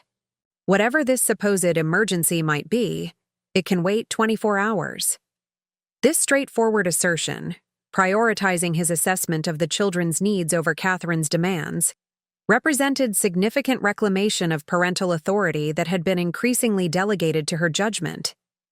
His direct response to her messages, stating simply that they would return as originally scheduled, contained none of the apologetic justification or elaborate explanation that had characterized previous instances of contradicting her preferences. Our final evening together passed with bittersweet awareness of both meaningful reconnection and the uncertain challenges awaiting their return to Denver. We reviewed family photos, shared memories of Robert that the formal funeral hadn't captured, and most importantly, engaged in open conversation about navigating grief in ways that honored individual experience rather than prescribed processes, AI. Stark contrast to Catherine's rigid pronouncements about proper emotional expression. The following morning brought inevitable departure preparations colored by unspoken concern about Catherine's response to their independent decision-making. As Michael loaded their overnight bags into the rental car, Jacob approached me privately with uncharacteristic intensity. "Grandma, I think things might get bad when we get home," he confided quietly. "Catherine was texting Emma last night saying we've been manipulated by grief into disrespecting her guidance. She's really angry about us coming to Grandpa's funeral against her wishes." This direct targeting of the twins with manipulative messaging during their grandfather's funeral aftermath reflected concerning escalation of Catherine's control tactics, attempting to undermine their reconnection with family by reframing it as exploitation rather than authentic healing. Rather than expressing alarm that might increase Jacob's anxiety, I focused on establishing reliable communication independent of Catherine's filtering. "Jacob, whatever happens, I want you to know you can always reach me directly," I assured. Him, confirming our secure email channel, remained functional. "Your grandfather believed deeply in maintaining family connections through difficult times. That doesn't mean avoiding disagreements. It means addressing them honestly while preserving relationships that matter." As final goodbyes approached, Emma's tearful embrace conveyed both genuine connection and unspoken worry about returning to Catherine's sphere of influence. I miss who Dad used to be," she whispered with heartbreaking insight beyond her 16 years. Being here reminded me of how he was before Catherine. This poignant observation, recognizing her father's personality change under Catherine's influence, reflected emotional intelligence that Catherine had systematically undermined through claims about Emma's excessive emotionality, requiring management. My response aimed to validate her perceptiveness while suggesting hopeful perspective about Michael's emerging awareness. People sometimes lose themselves temporarily in relationships, I acknowledged gently. But your father's true character is still there, Emma. I saw it clearly during this visit. Trust that process without expecting immediate perfection. As the rental car disappeared down our tree-lined driveway, I experienced conflicting emotions about their return to Denver and Catherine's inevitable reaction to their independent choices. While concerned about potential escalation of controlling behavior in response to this challenge to her authority, I recognized that artificial protection from natural consequences would ultimately undermine their developing recognition of problematic patterns requiring attention. Returning to the quietness of our family home, now permanently altered by Robert's absence, I found myself drawn to his study where decades of professional wisdom remained preserved in carefully organized files and publications. Throughout our career, Robert had maintained meticulous documentation of challenging family situations we encountered professionally, believing these case studies provided valuable learning for navigating complex relational dynamics with both compassion and appropriate boundaries. Among these resources was a section devoted to manipulative control patterns in family systems, not the overtly abusive situations that triggered immediate intervention, but the subtle, progressive isolation techniques that gradually separated individuals from support networks, while maintaining appearance of reasonable concern rather than domination. The parallels between these documented patterns and Catherine's systematic approach to family relationships proved disturbingly precise in both methodology and progression. The professional terminology identified Catherine's approach as classic coercive control, a pattern characterized by isolation, information management, narrative domination, and manufactured crises that created dependency while undermining victims' confidence in their own perceptions and judgment. Most concerning was the documented resistance of such patterns to simple awareness or occasional challenges, with research suggesting that systematic intervention was typically necessary for sustainable change rather than temporary insights. This sobering recognition that Michael's funeral-triggered awareness might prove insufficient against Catherine's established control mechanisms once they returned to her direct influence, prompted deeper consideration of my potential role in supporting sustained recognition rather than allowing temporary clarity to submerge beneath renewed manipulation.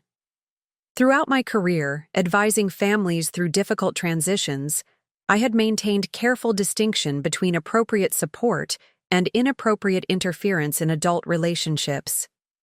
Even with legitimate concerns about controlling dynamics, respect for autonomous decision-making required restraint from direct intervention unless specifically requested, or when vulnerable individuals faced imminent harm requiring protection. The complex intersection of these professional principles with personal circumstances created genuine ethical dilemma requiring thoughtful consideration rather than reactive response based solely on emotional concern. However legitimate, while deeply worried about Catherine's apparent manipulation of both Michael and the twins, responsible application of my professional expertise required balanced assessment of appropriate boundaries regarding adult relationships versus legitimate protection of adolescents experiencing potentially harmful control dynamics.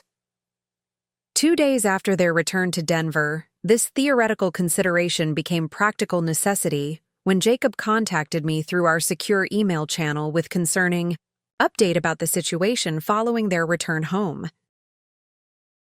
"Things are really bad here," he wrote with uncharacteristic directness. Catherine had all our stuff moved to the basement guest room as consequence for attending Grandpa's funeral against her wishes.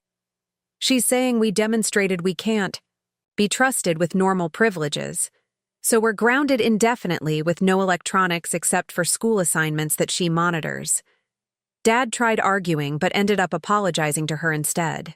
This punitive response, framing attendance at their grandfather's funeral as rebellion requiring discipline rather than appropriate grief expression, reflected concerning escalation from controlling behavior to potentially emotionally abusive dynamics requiring more direct intervention than my previous cautious approach had allowed. Most worrying was Jacob's description of Michael's initial resistance collapsing into apology, suggesting Catherine's established influence patterns remained sufficiently powerful to override his funeral-triggered insights once back within her direct sphere of control. This regression indicated the sophisticated manipulation techniques identified in Robert's professional resources were functioning exactly as documented, with temporary awareness proving insufficient against established patterns without additional support.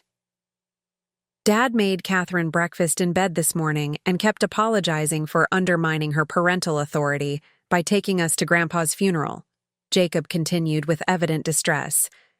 It's like watching him disappear again after we just got him back for a few days.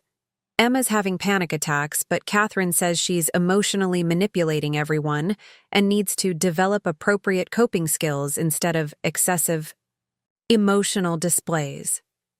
This concerning description, punishing normal grief expression while isolating adolescents from support systems during significant loss, represented potential emotional harm requiring more direct response than my previous, non-interventionist approach. While respecting adult autonomy remained an important principle, protection of adolescents experiencing harmful control dynamics created legitimate basis for more assertive intervention than might otherwise be appropriate. After careful consideration of both ethical obligations and practical constraints regarding long-distance intervention in complex family dynamics, I determined that documentation and professional consultation represented necessary first steps before determining appropriate response to this troubling situation.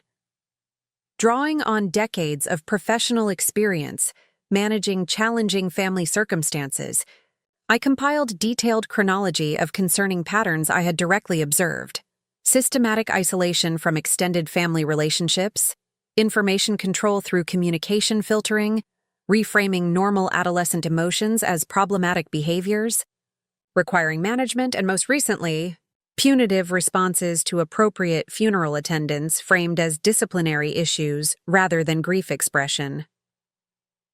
With this documentation prepared, I consulted Martin Spencer, a trusted colleague who specialized in family systems affected by controlling relationships, seeking balanced perspective on appropriate intervention that respected adult autonomy while protecting adolescents from potentially harmful dynamics.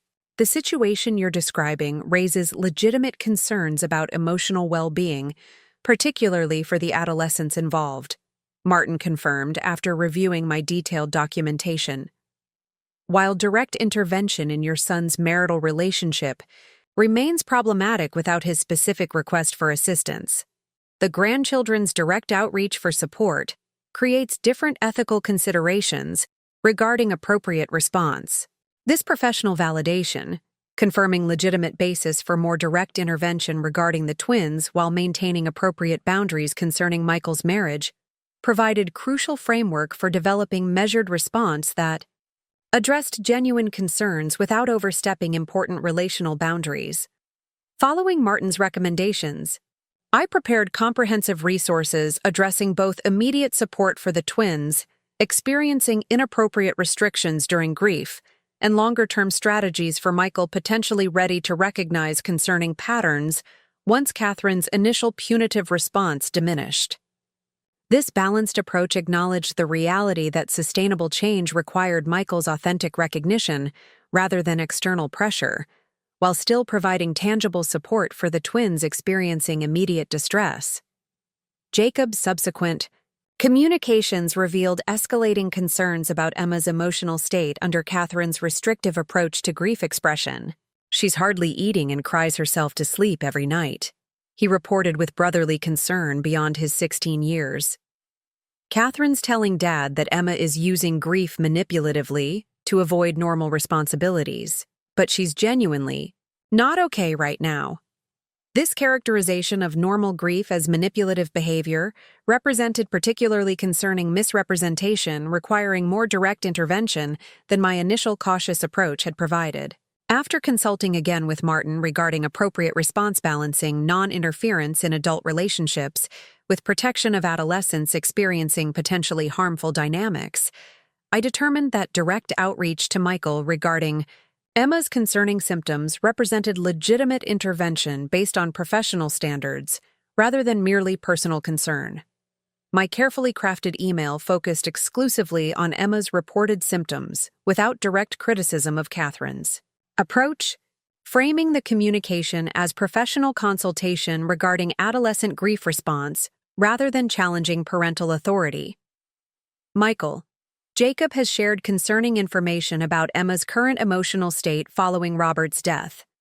As someone with professional background in grief counseling, I wanted to offer perspective on normal adolescent grief expressions that might be misinterpreted as behavioral issues rather than appropriate response to significant loss.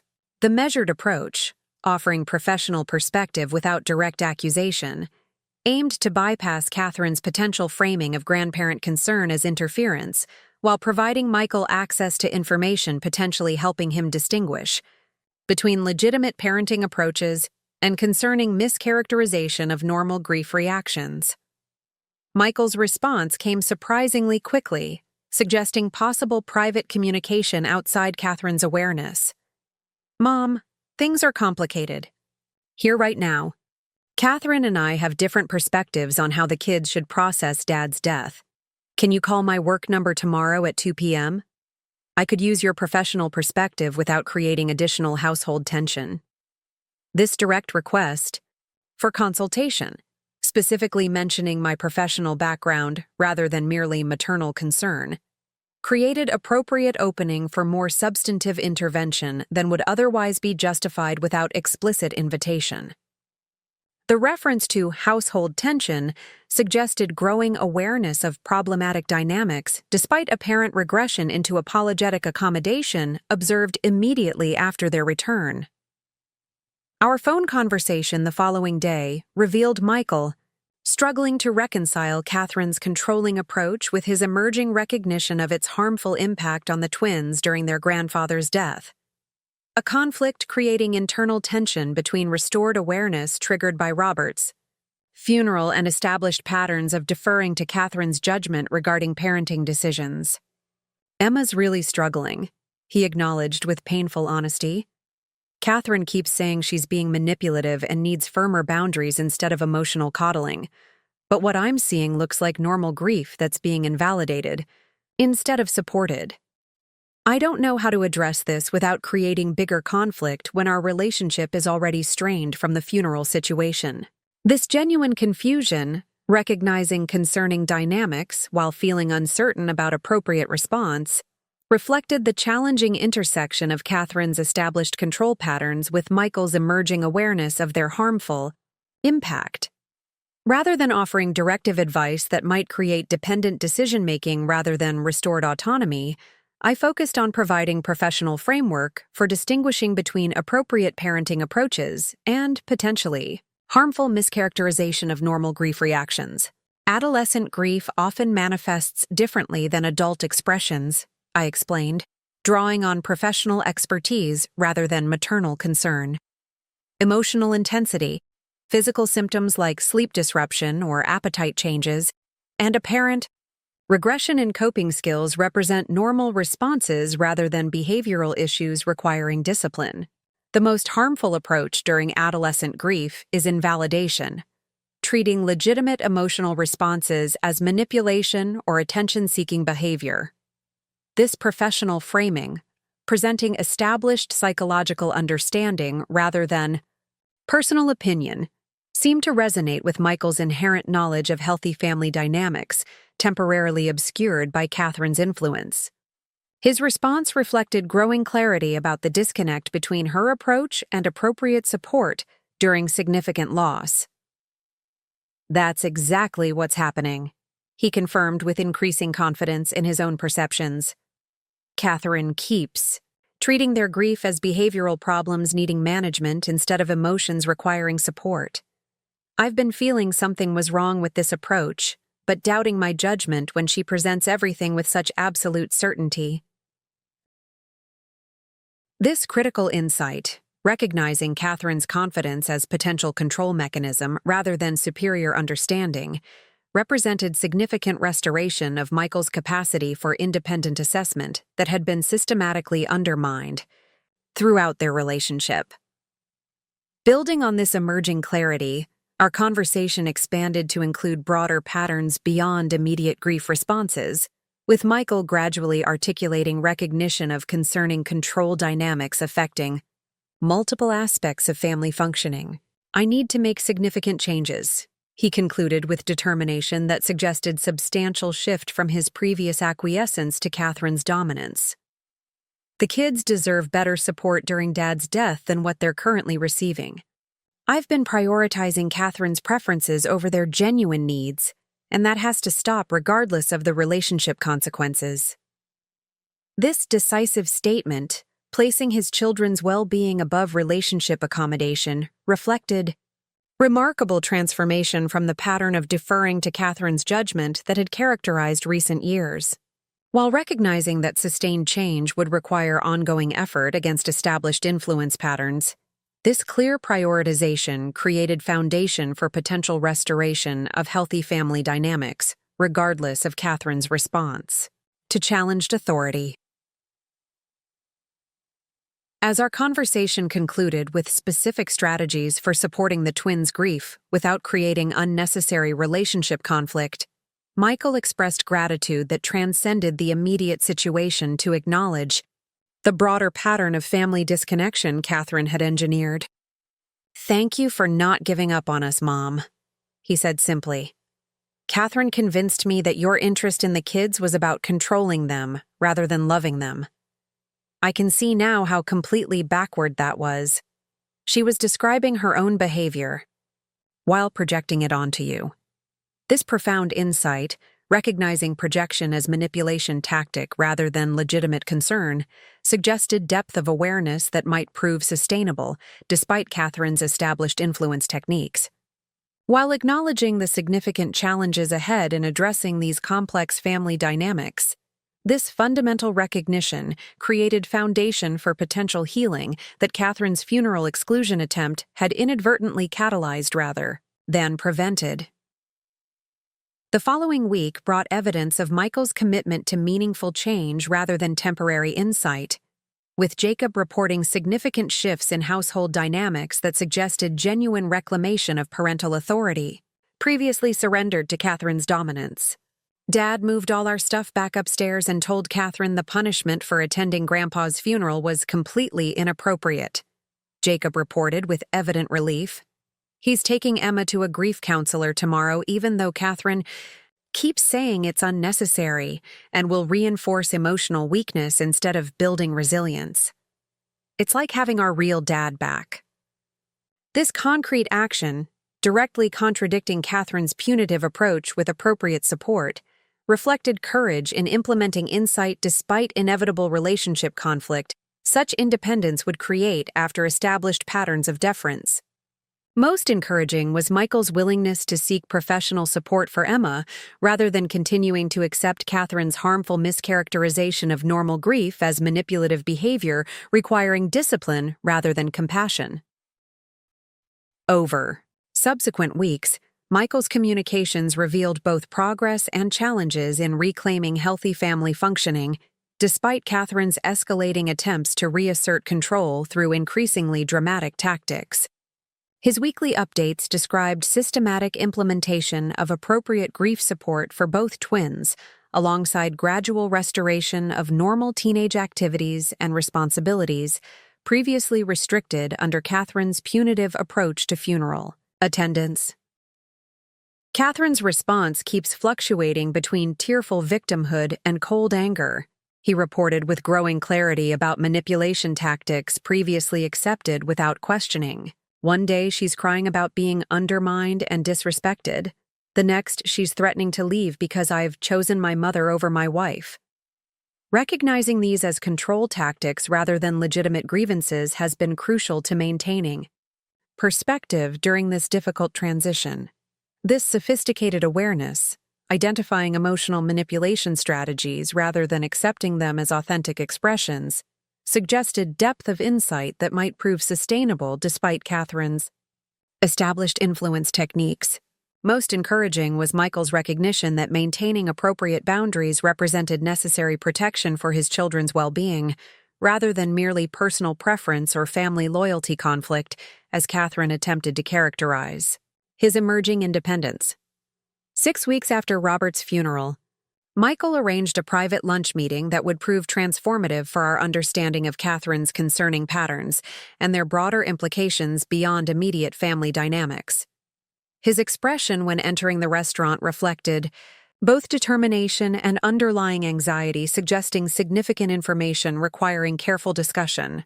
"Mom, I need your professional perspective on something disturbing I've discovered," he began after preliminary greetings, his tone reflecting seriousness beyond our recent conversations about family tensions.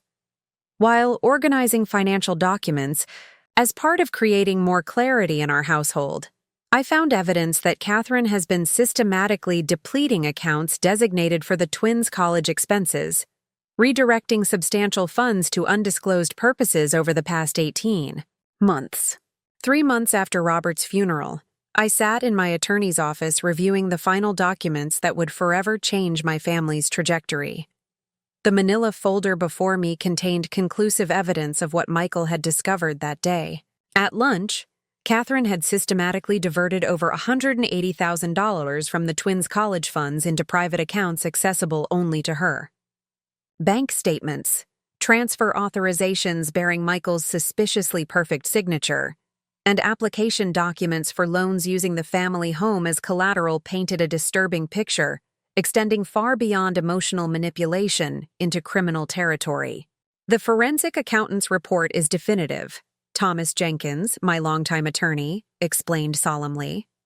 These signatures were forged with considerable skill, but are demonstrably not your son's authentic handwriting. Combined with the documented pattern of fund diversion and the suspicious timing of transfers corresponding with Catherine's solo wellness retreats, we have compelling evidence for both civil and criminal proceedings. This confirmation of financial exploitation, accompanying the emotional manipulation we'd already identified, created painful clarity about Catherine's true nature. What had begun as concern about controlling behavior had evolved into understanding of something far more calculated and potentially dangerous. The woman who had worked so diligently to exclude me from my husband's funeral had apparently been systematically stealing from her stepchildren while isolating them from anyone who might notice.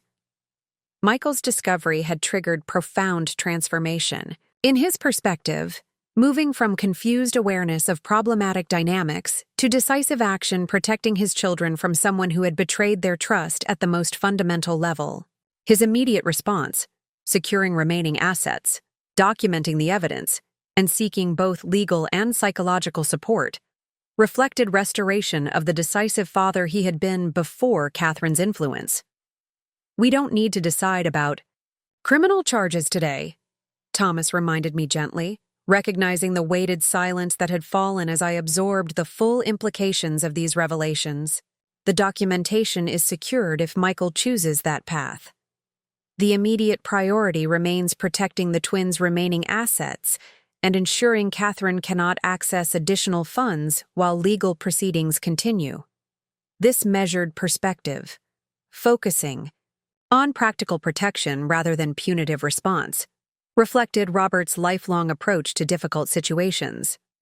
Throughout our marriage, he had consistently emphasized addressing harmful behavior's actual impact rather than seeking retribution, a philosophy that had guided our professional practice through decades of helping families navigate painful transitions. I gathered the documents Thomas had prepared for Michael's signature, I reflected on the extraordinary journey from that first devastating phone call, where Catherine had declared me unwelcome at Robert's funeral, to this moment of painful clarity about her true character and intentions.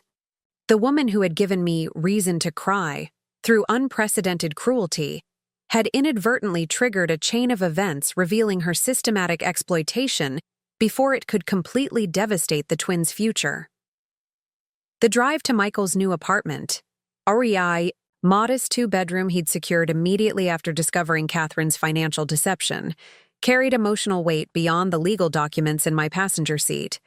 This temporary residence represented both difficult upheaval and essential protection during the complex divorce proceedings now underway. Most importantly, it provided safe haven for the twins as they processed both their grandfather's death and the devastating betrayal by someone they had been encouraged to trust as a parental figure.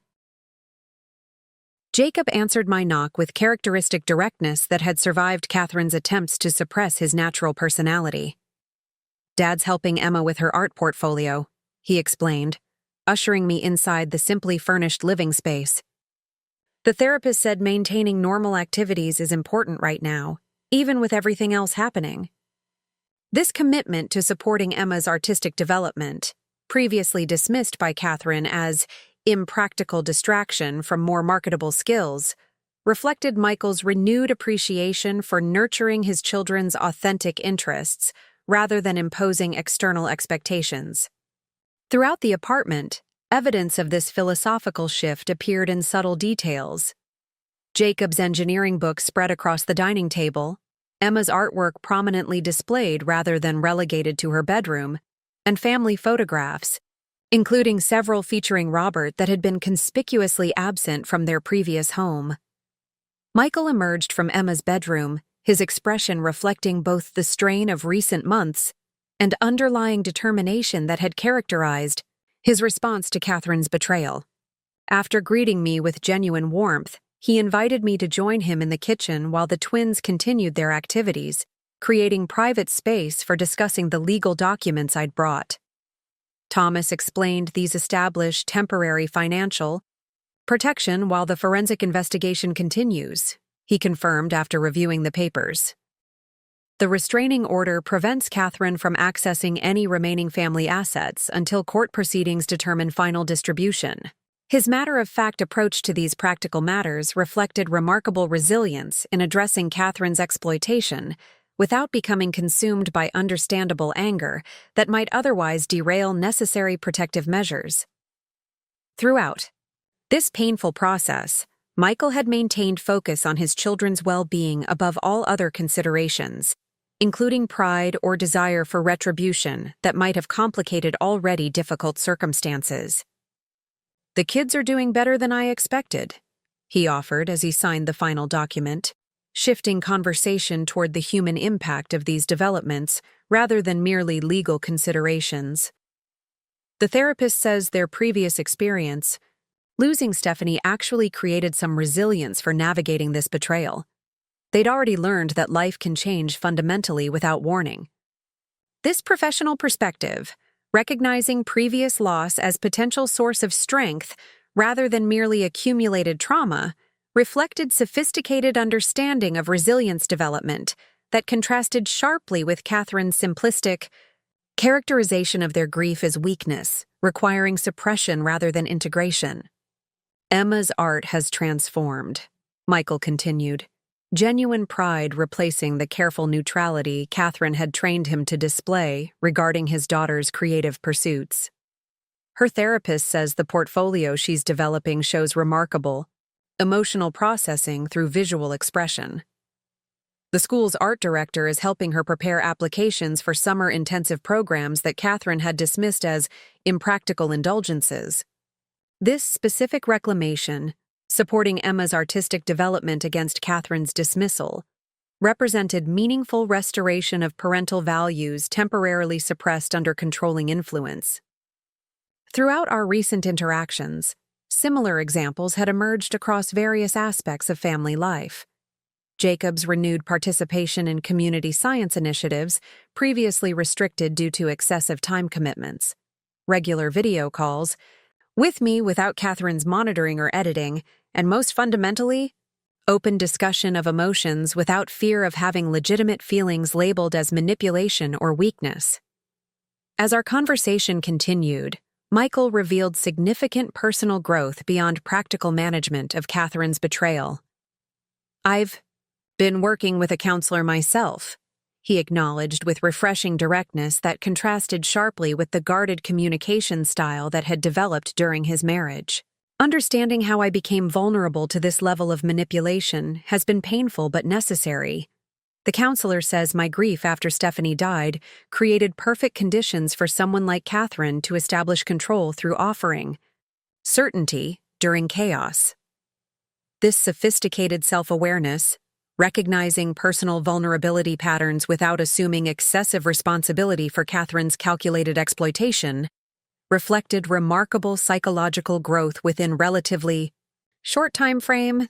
Rather than accepting Catherine's narrative that his independence represented disloyalty or poor judgment, Michael had developed nuanced understanding of how legitimate grief had created openness to unhealthy influence, without assuming blame for another's deliberate manipulation.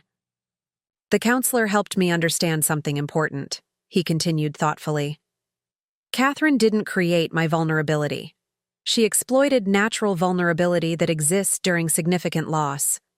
The problem wasn't being temporarily vulnerable. It was encountering someone who viewed that vulnerability as opportunity for control rather than connection. This crucial distinction between normal vulnerability during grief and deliberate exploitation of that vulnerability reflected psychological sophistication that would serve both Michael and the twins well during continued recovery from Catherine's betrayal. By understanding manipulation patterns without assuming personal failure, they could rebuild trust in their own judgment while developing healthier discernment regarding future relationships. As afternoon progressed toward evening, the twins joined our conversation with remarkable openness about their ongoing processing of these complex circumstances. Jacob's analytical approach complemented Emma's more emotionally expressive style, both demonstrating resilience that had emerged despite Catherine's attempts to suppress their authentic personalities. "The worst part wasn't even the money," Emma observed with wisdom beyond her 16 years. "It was how she made us doubt ourselves constantly, like our normal feelings were always wrong or manipulative or immature. The therapist says that's actually more damaging long-term than financial stuff, because it makes you stop trusting your own experience."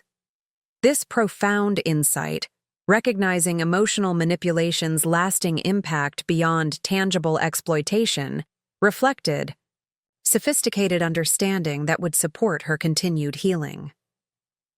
Throughout recent months, Emma had gradually reclaimed her natural expressiveness without Catherine's constant framing of emotional authenticity as problematic behavior requiring management rather than normal adolescent development deserving support. "I kept trying to tell Dad something felt wrong," Jacob added with characteristic directness, "but Catherine was really good at making legitimate concerns sound like teenage rebellion or resistance to authority. The counselor says that's a common manipulation tactic, making normal boundary questions seem like problematic behavior." This recognition, identifying sophisticated control strategies rather than accepting their framing as legitimate parental authority, demonstrated critical thinking skills that would protect both twins from similar exploitation in future relationships. Rather than internalizing Catherine's characterization of their perceptions as inherently flawed or immature, they had developed confidence in their own experiential reality while understanding manipulative tactics designed to undermine that confidence. As our family dinner concluded, a simple meal prepared collaboratively without Catherine's previous rigid control over menus and mealtime interactions, Michael walked me to my car, creating space for private conversation beyond the twins' presence. His expression suggested important reflection requiring sharper honesty than appropriate for their hearing. "I've been thinking about Dad's funeral," he began, referencing the catalyzing event that had ultimately revealed Catherine's true nature. "Her attempt to exclude you wasn't just cruel. It was strategically calculated to prevent exactly what ended up happening: our reconnection outside her controlled environment, where I might recognize the manipulation patterns she'd established. This sophisticated analysis, identifying strategic purpose behind apparently emotional cruelty, reflected remarkable development in Michael's understanding of manipulation tactics previously accepted without questioning. Throughout our recent interactions, similar insights had emerged regarding various aspects of Catherine's behavior: her wellness retreats, coinciding with major financial transfers, her claims about protecting the twins from funeral trauma, while actually preventing meaningful grief expression that might escape her narrative control, and, most fundamentally, her systematic isolation tactics disguised as healthy boundaries or parenting philosophy. "If she hadn't tried excluding you from Dad's funeral," Michael concluded with profound recognition, "this financial exploitation might have continued indefinitely. Her attempt to cause additional pain during your grief inadvertently revealed everything else she'd been hiding. There's almost poetic justice in that timing." This perspective, recognizing how cruelty had ultimately triggered its own exposure, reflected philosophical depth, reminiscent of Robert's approach to understanding human behavior patterns throughout our shared career. While never minimizing harmful actions' impact, Robert had maintained consistent belief that destructive behavior contained inherent seeds of its own revelation, when victims received sufficient support navigating painful circumstances with clarity, rather than merely reactive emotion. As I prepared to depart, Michael's parting words carried significance transcending immediate circumstances toward longer-term healing for our reconstructed family. "We're planning a memorial gathering for Dad on his birthday next month," he explained with gentle determination. "Something small and personal at the lake cottage where we have so many family memories. The kids are helping plan it as part of their grief work, selecting music and photographs, writing reflections. We'd love you to be part of that process if you're comfortable participating." This invitation, creating space for collaborative healing through meaningful ritual, represented perfect embodiment of Robert's lifelong philosophy regarding grief navigation. Throughout our professional career, he had consistently emphasized the therapeutic value of personalized ceremonies that honored both individual and collective experiences of significant loss, without prescribed formulas or external expectations regarding proper grief expression. "I'd be honored to participate however would be most helpful," I responded sincerely, recognizing this invitation's significance beyond mere event planning. "Your father believed deeply in creating space for authentic remembrance without performance or pretense. This sounds exactly like what he would have wanted for his family." As I drove home through familiar streets now permanently altered by Robert's absence, I reflected on the extraordinary journey from that devastating phone call where Catherine had declared me unwelcome at my husband's funeral to this moment of painful clarity and gradual healing. The woman who had given me reason to cry through unprecedented cruelty had inadvertently triggered a chain of events revealing her systematic exploitation before completely destroying the family she had worked so diligently to control. Robert's voice seemed almost palpably present as I considered these developments, his characteristic wisdom encouraging perspective beyond immediate circumstances toward recognition of broader patterns and meaningful purpose emerging from painful experiences. Throughout our marriage, he had maintained profound belief that even life's most difficult challenges contained potential for transformation when approached with both emotional honesty and thoughtful discernment regarding appropriate response.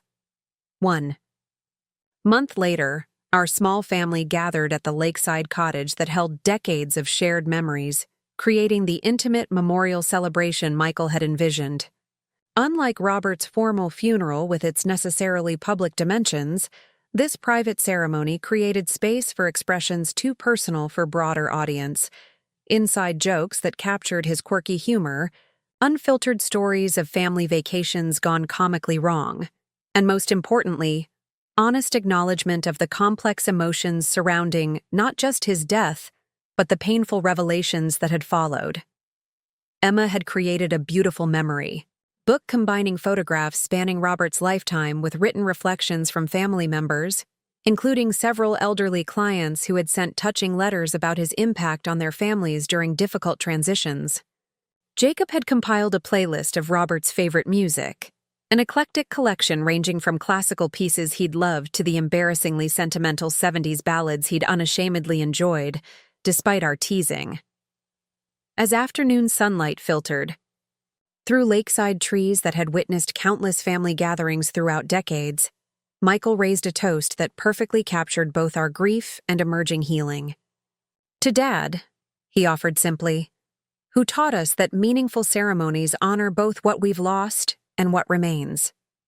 His greatest gift was showing us that family connections transcend both distance and death, when grounded in authentic love rather than obligation or performance. This profound insight, distinguishing between genuine relationship and its artificial approximation, reflected wisdom Robert had embodied throughout his lifetime and career. As our small family circle shared memories, tears, and eventually laughter that would have delighted Robert's appreciation for life's fundamental absurdity, I recognized that Catherine's attempt to exclude me from his funeral had ultimately failed, in the most meaningful sense possible. The woman who had cruelly declared me unwelcome at my husband's formal service had inadvertently catalyzed deeper healing than might otherwise have emerged without the clarity her unprecedented exclusion attempt had triggered. In trying to control even Robert's funeral arrangements from beyond her appropriate authority, Catherine had revealed patterns that might otherwise have remained disguised behind careful manipulation tactics designed to appear as reasonable boundaries or modern parenting approaches. What began with Catherine's shocking statement that I wasn't welcome at my husband's funeral had ultimately revealed truth about family dynamics that might otherwise have remained disguised. In attempting to give me reason to cry through unprecedented exclusion from Robert's funeral, Catherine had inadvertently created circumstances that would ultimately restore the family connections she had systematically worked to sever while exposing financial exploitation that might otherwise have continued indefinitely. As evening approached and our memorial gathering transitioned toward its natural conclusion, I watched Michael with the twins, their comfortable interaction reflecting restored family bonds Catherine had nearly succeeded in permanently damaging. Their journey toward complete healing would continue requiring both time and ongoing support, but fundamental connections had been reclaimed from systematic disruption that had disguised itself as reasonable boundaries while actually serving exploitation. Robert's absence remained painful reality. We would continue navigating throughout our remaining lives, but Catherine's malign influence had been removed before completing its destructive purpose. The family she had worked so diligently to separate had ultimately emerged stronger through the very crisis she had engineered, finding renewed connection through collaborative healing rather than continued isolation under manipulative control. Inchi. Giving me reason to cry beyond my husband's death through attempted funeral exclusion, Catherine had inadvertently given our family profound reason for gratitude, the gift of truth revealed before its consequences became irreversible. While never minimizing the genuine harm her actions had caused, this perspective honored Robert's lifelong commitment to finding meaningful purpose within even life's most painful challenges. The legacy Catherine had intended to destroy through systematic isolation and exploitation would instead continue through 3 generations connected by authentic love rather than performance or control. That transformation, from potential destruction toward renewed connection, represented Robert's most meaningful memorial, embodying the values that had guided his personal and professional life with far more significance than any ceremony Catherine might have prevented me from attending. Up next, you've got 2 more standout stories right on your screen. If this one hit the mark, you won't want to pass these up. Just click and check them out. And don't forget to subscribe and turn on the notification bell so you don't miss any upload from us.